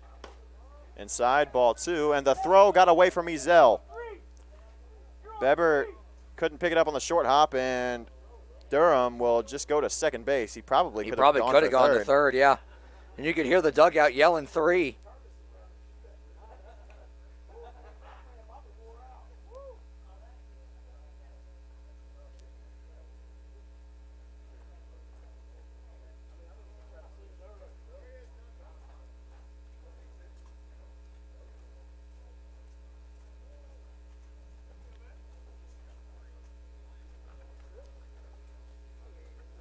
So it's a 2-0 count after Durham advances to second on the E2 to Josh Kane.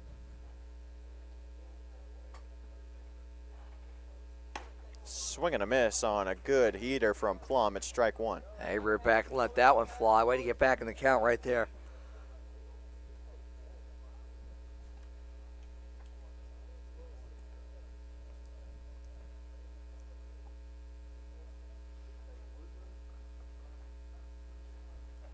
Another swing and a miss, this time on a ball that was a bit towards the dirt, and the count's even at 2 apiece. That might have been a changeup right there. There was some definite downward action on it.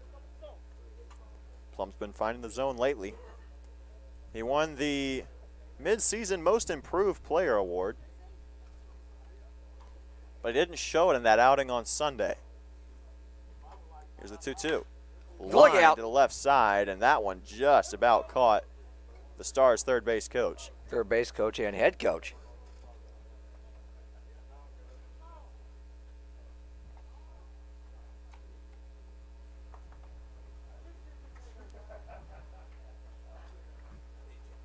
So the count will stay at 2-2.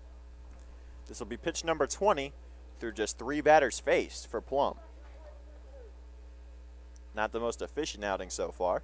That's been his bugaboo so far this year. 2-2. Look out. Got away from him. It's up and in, ball 3. Third consecutive full count issued by AC Plum. That doesn't help the pitch count any. But AC's a grinder. He's going to try and get out of this.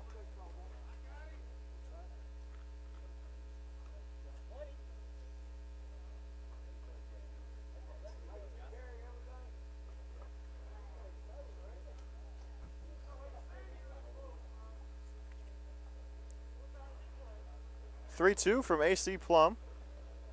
Set to come. This will be pitch number 21 from 29. Swing and a miss. He got him. Strike 3. That's a big second out for AC Plum. Big strikeout right there, and a great pitch, too. Now batting, number 22. And Kane none too happy with himself. That's his third K of the day. So give him the silver sombrero. And a confidence boost for AC Plum. So with 2 outs, it'll be Andrew Carpenter, who has grounded out every time he's come to the plate. He's 0 for 3 on the day. AC Plum would like that trend to continue. High and in, ball 1. Didn't miss by much, though. Good spot. It's a good call, though. That one. Yeah, that was the right call, yeah. It was close, but not that close. When you hope on the mound to get him to go after that and try and tie him up, but good job to lay off of it. Just off the inner half. 1-0. Misses 2-0. And I'll tell you, if Ezel frames that one a little bit better, that's probably 1-1. Yeah, Plum seemed to miss his spot a little bit right there, too. That might have had a little bit something to do with it, but Ezel also looked a little bit crossed up on it.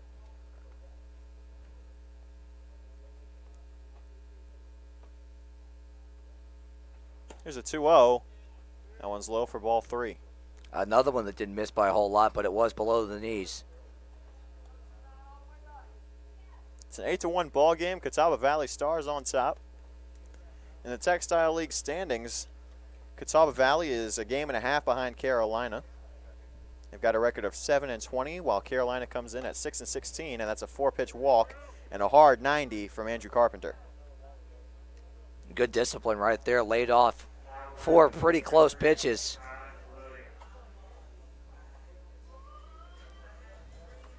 That'll be 25 pitches in the inning on this next offering from Plum. And it's Ty Williams, who's 1 for 3 on the day.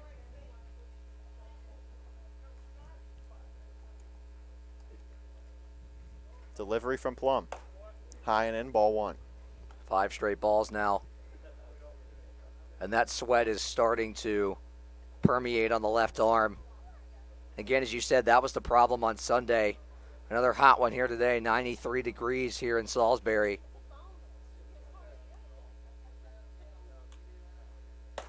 Another pitch high, ball 6, so to speak. And Ezel's going to call time. Yeah, good idea by Ezel.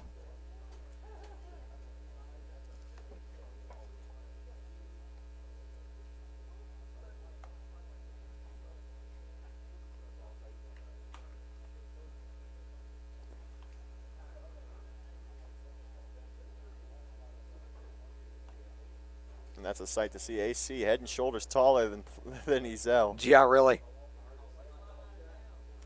A 6'7" frame like that, it can be effective.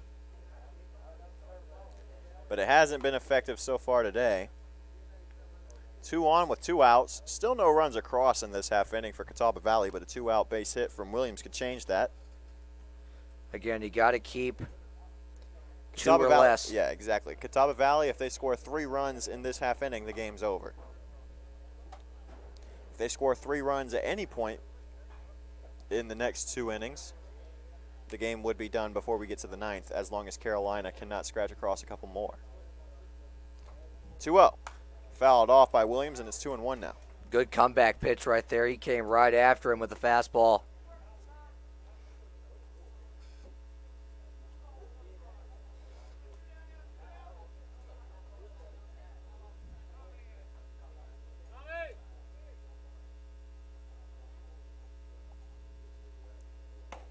Two 1 pitch in there, I believe, called strike 2.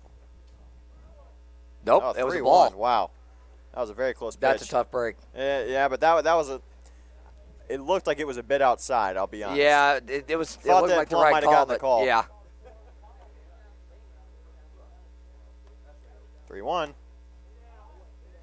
Same spot as the one before, and it's ball 4. Well, both of those, I mean, missed by a hair, if that. And they'll bring out Kurt Cabana with the bases loaded and 2 down.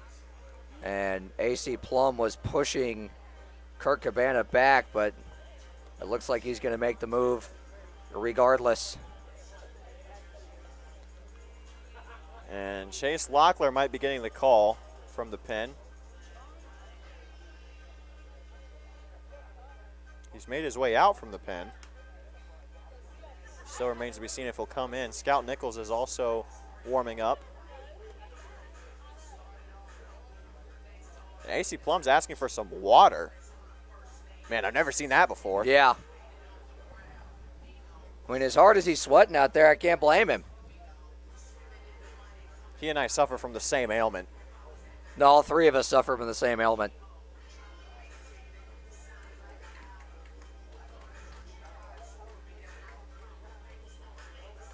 And on a 93-degree day with little to no cloud cover, all of us suffer that ailment. That's one way to put it, but you're not wrong at all. As the lineup goes back to the top for the 5th time today in 7 innings. It'll be Blake Buzzio making a trip up to the plate. He can put this one away right here. He really could. He's 1 for 4 on the day with a single and 2 Ks. Look out. Up and in. Ball 1. That's pitch number 30 in the inning for Plum. He's got to settle down right here, find the strike zone. Ball in play, you've got an out at any base right now. That's got to be the mindset. Locklear set to come in. Should Buzzio reach base, I would assume. That's a called strike 1. There you go, 2-9. Way to fight back right there and get a strike at the belt.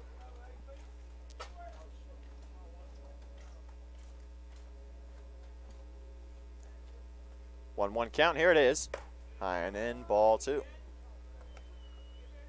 Like the approach, forcing the issue inside. Just got to bring it down a little bit.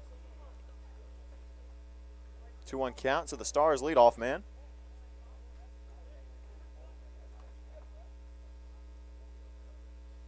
And here's the pitch. Low and in, ball 3.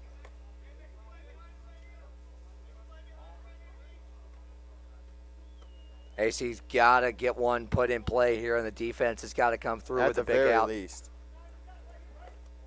Walking a run right here, it's a totally different story. 3-1. Down ball 4. And it is a 9-1 ball game here in Granite Quarry, and Kurt Cabana's on the step of the dugout. No motion yet. Locklear is still in the pen. They're going to try to let Plum finish this inning, I think. And I'm not too upset with that decision. If you're able to work your way out of a jam like this, despite walking that run in. So the Stars, with a run across and no hits, popped up by Paz, but it'll get out of play, 0-1. If AC can work himself out of this jam, it could be a confidence boost going forward the rest of the summer And I here. believe that's why you do it. That's exactly why you do it. There's only 2 half innings now. The second and the fourth that Catawba Valley has been held scoreless. 0-1. Called strike 2. Good spot right there, outer half.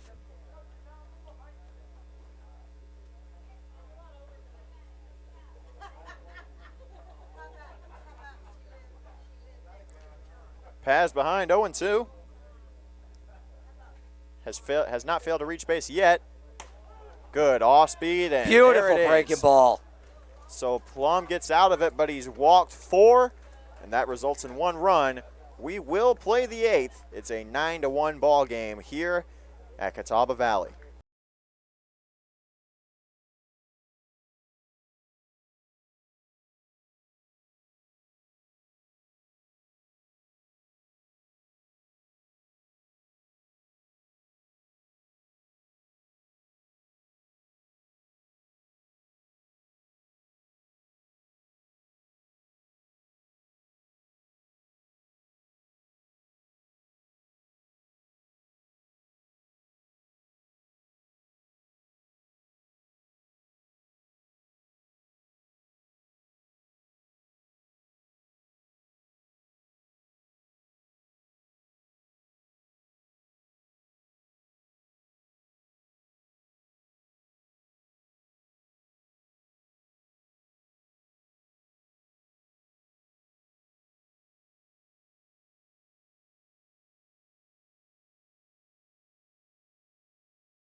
Back here, top of the 8th inning, it's Christian Ezel set to lead it off for the Disco Turkeys, who since the first inning have been held scoreless by the Catawba Valley Stars. It's a 9-1 ball game. Gianni Smith back out on the mound for the white and red. First pitch, lined by Ezel. Very good piece of contact, but it goes foul. Well, I think they calibrated the fastball a little bit. Wow. Or at least Ezel did. Hold on, did you see that? That bounced in the dirt in foul territory, hit off the top of the brick that separates the field from the batting cage, and bounced on the top of the brick 3 times before it got all the way off of the wall. That was an insane carom. I have never seen anything like that. I'd check that off the bingo card, I guess. The 0-1 is high for ball 1. Ezel 0 for 2 with 2 Ks today, both of them swinging variety. Bryson Beber is on deck for his first plate appearance. Ezel watches that one get away from Smith, and it's 2-1. Two really good takes right there.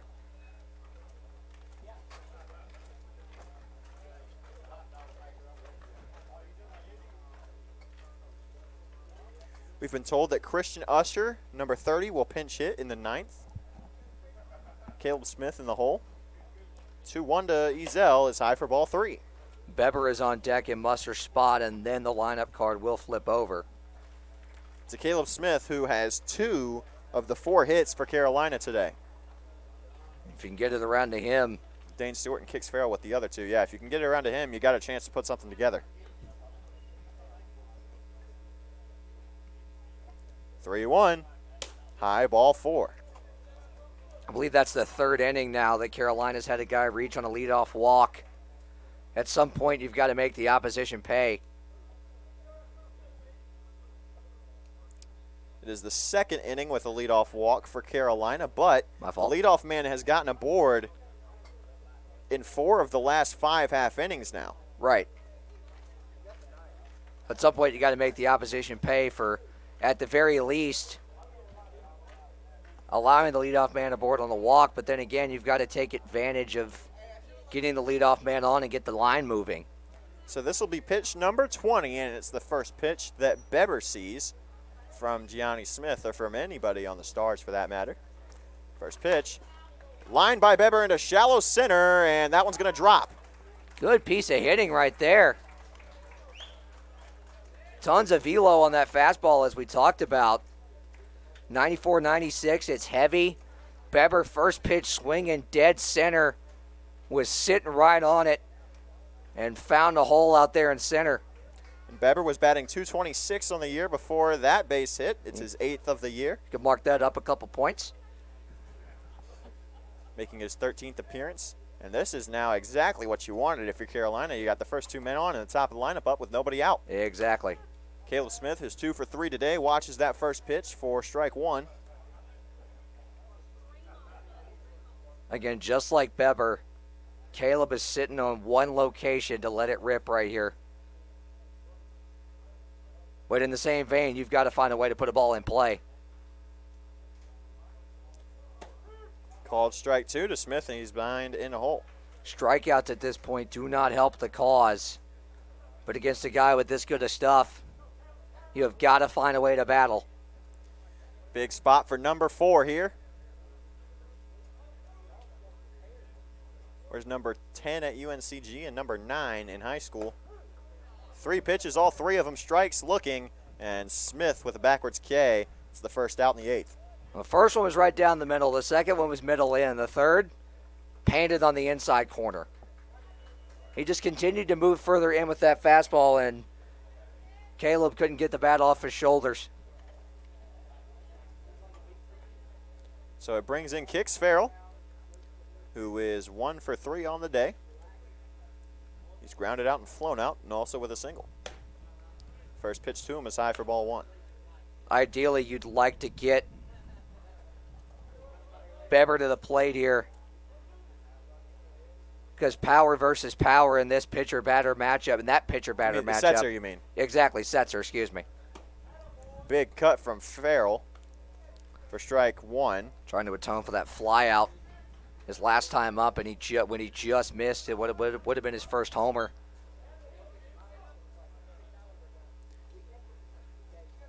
Just short of the warning track that one was.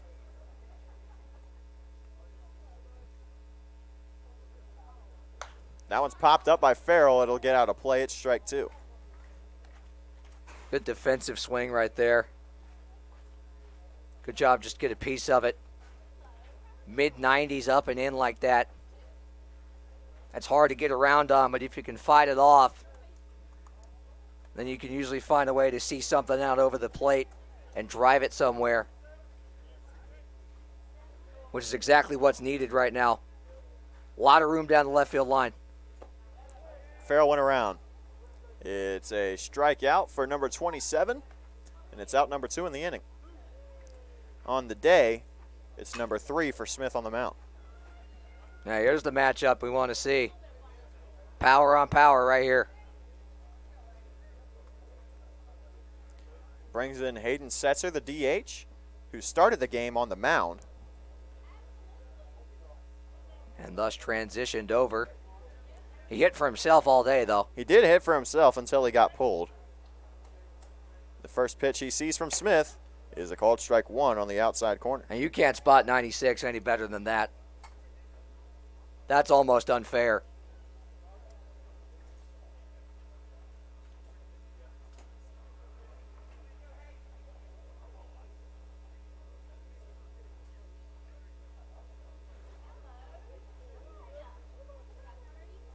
Oh, 1 is high for ball one.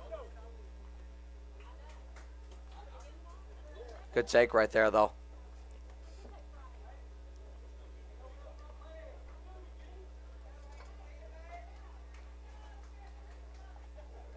A lot of Disco Turkeys fans here.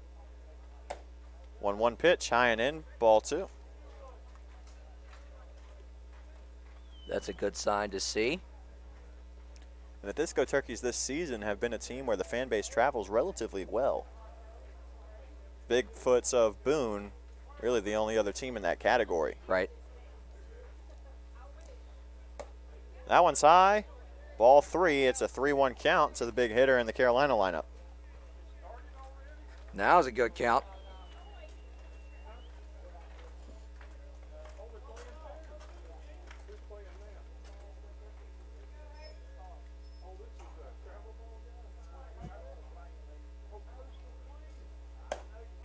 Big cut from Setzer, and it's 3-2. Yeah, he's shaking his head at that one. He knows that's a pitch. Even though it's 96, he should be able to get around on. And it also was a little bit high. Might have wanted to lay off Yeah, on it. that would have been ball four probably. Would have been borderline, but it probably would have been ball four. 3-1, you can afford to take that because it's not really a hittable pitch, if you ask me. 3-2, 2 outs. Big cut from Setzer, and it's the third straight K. So Smith strikes out the side. We'll go to the bottom of the eighth. Carolina has to hold the Stars to just 1 run or less if they want to go to the ninth. Stars back to the plate right after this.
back here, bottom of the 8th inning. It's Scout Nichols making his appearance on the mound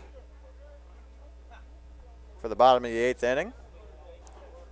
First pitch from him is into left. Davis on the warning track on the hill. He'll make the catch for out number 1.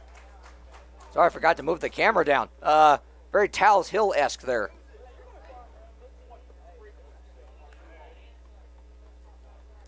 Wow. We're on YouTube. We're on YouTube. Out number 1 from Jeff Davis all the way on the hill out there in left field. That's a Finch Field type beat. Very similar warning track to what we've seen out there in Thomasville. And Tanner Brandon nearly had his second home run of the day. Nichols, wow, that one's high too from Wayne Mize. This one is more playable though, and Stewart will get under it in right field for out number 2. So 2 quick outs on 2 pitches for Scout Nichols. The first pitch I think he might like to have back. Lucky to got under it right there. That one was well executed, fastball outer edge, got the fly out. And Nichols with a bit of a smile on his face. He knows. He knows he got away with the first one. It might have gotten away with that one too.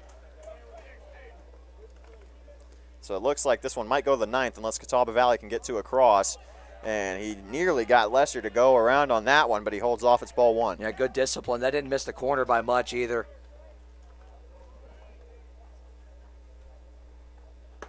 Big cut for a pinch hitter. That is not Parker Lester. I apologize. It is Jake Speaks stepping in for the designated hitter. And a good take from Speaks will make it 2-1. Yeah, the 2 balls in this at-bat so far have not missed by much. So Nichols is pounding the plate.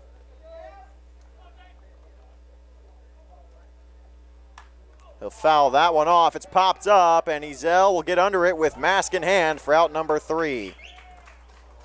So a quick 3-up, 3-down forced by Scout Nichols. A very good outing for him. And to the 9th we will go. It is still a 9-1 ball game here at East Rowan High School.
We're back here in the top of the 9th inning. 3 more outs for Carolina. They've got to get 8 runs across if they want to keep this game alive. Gianni Smith back on the mound, and Christian Usher making his first appearance in the Disco Turkey colors. The first pitch he sees from Gianni Smith is high for ball 1. Let's see what the new kid's got here. See if he can get a rally going.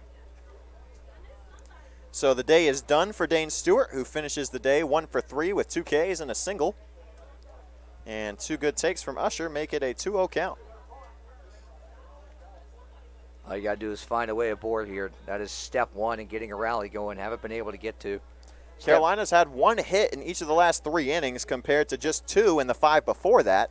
but that is a taken strike one from Usher. That was painted at the bottom of the zone. I mean, the way this guy locates his fastball, not only is it 94, 96 and heavy, he locates it about as good as anybody we've seen, just like that. And that is a second taken strike from Usher. Has yet to swing the bat, as a disco turkey. Well, he's calibrated it now. 2-2 count from Smith to Usher, and the pitch swung on and missed. He swung that time, but it's a strikeout. The fourth consecutive strikeout from Smith, and it's out number one.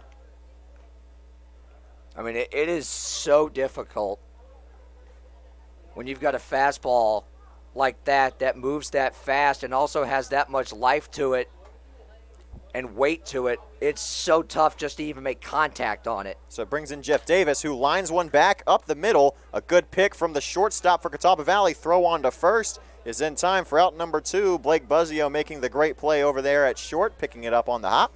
And quickly, the Disco Turkeys are down to their final out. Yeah, that play was not nearly as easy as Buzzio made it look over there. Great play on the short hop to make the pick and throw out a really speedy runner in Davis.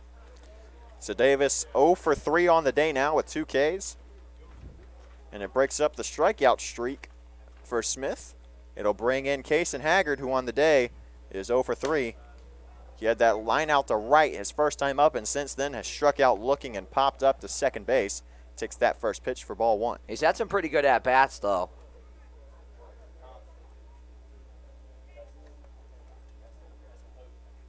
1-0. That one's also high for ball two. Couple of good takes right there. Second time through the lineup here for the big man on the mound. 2-0. Low, ball three. Smith up over 40 pitches now. And Haggard's got to reach base to keep this game alive. 3-0 count. Here it is.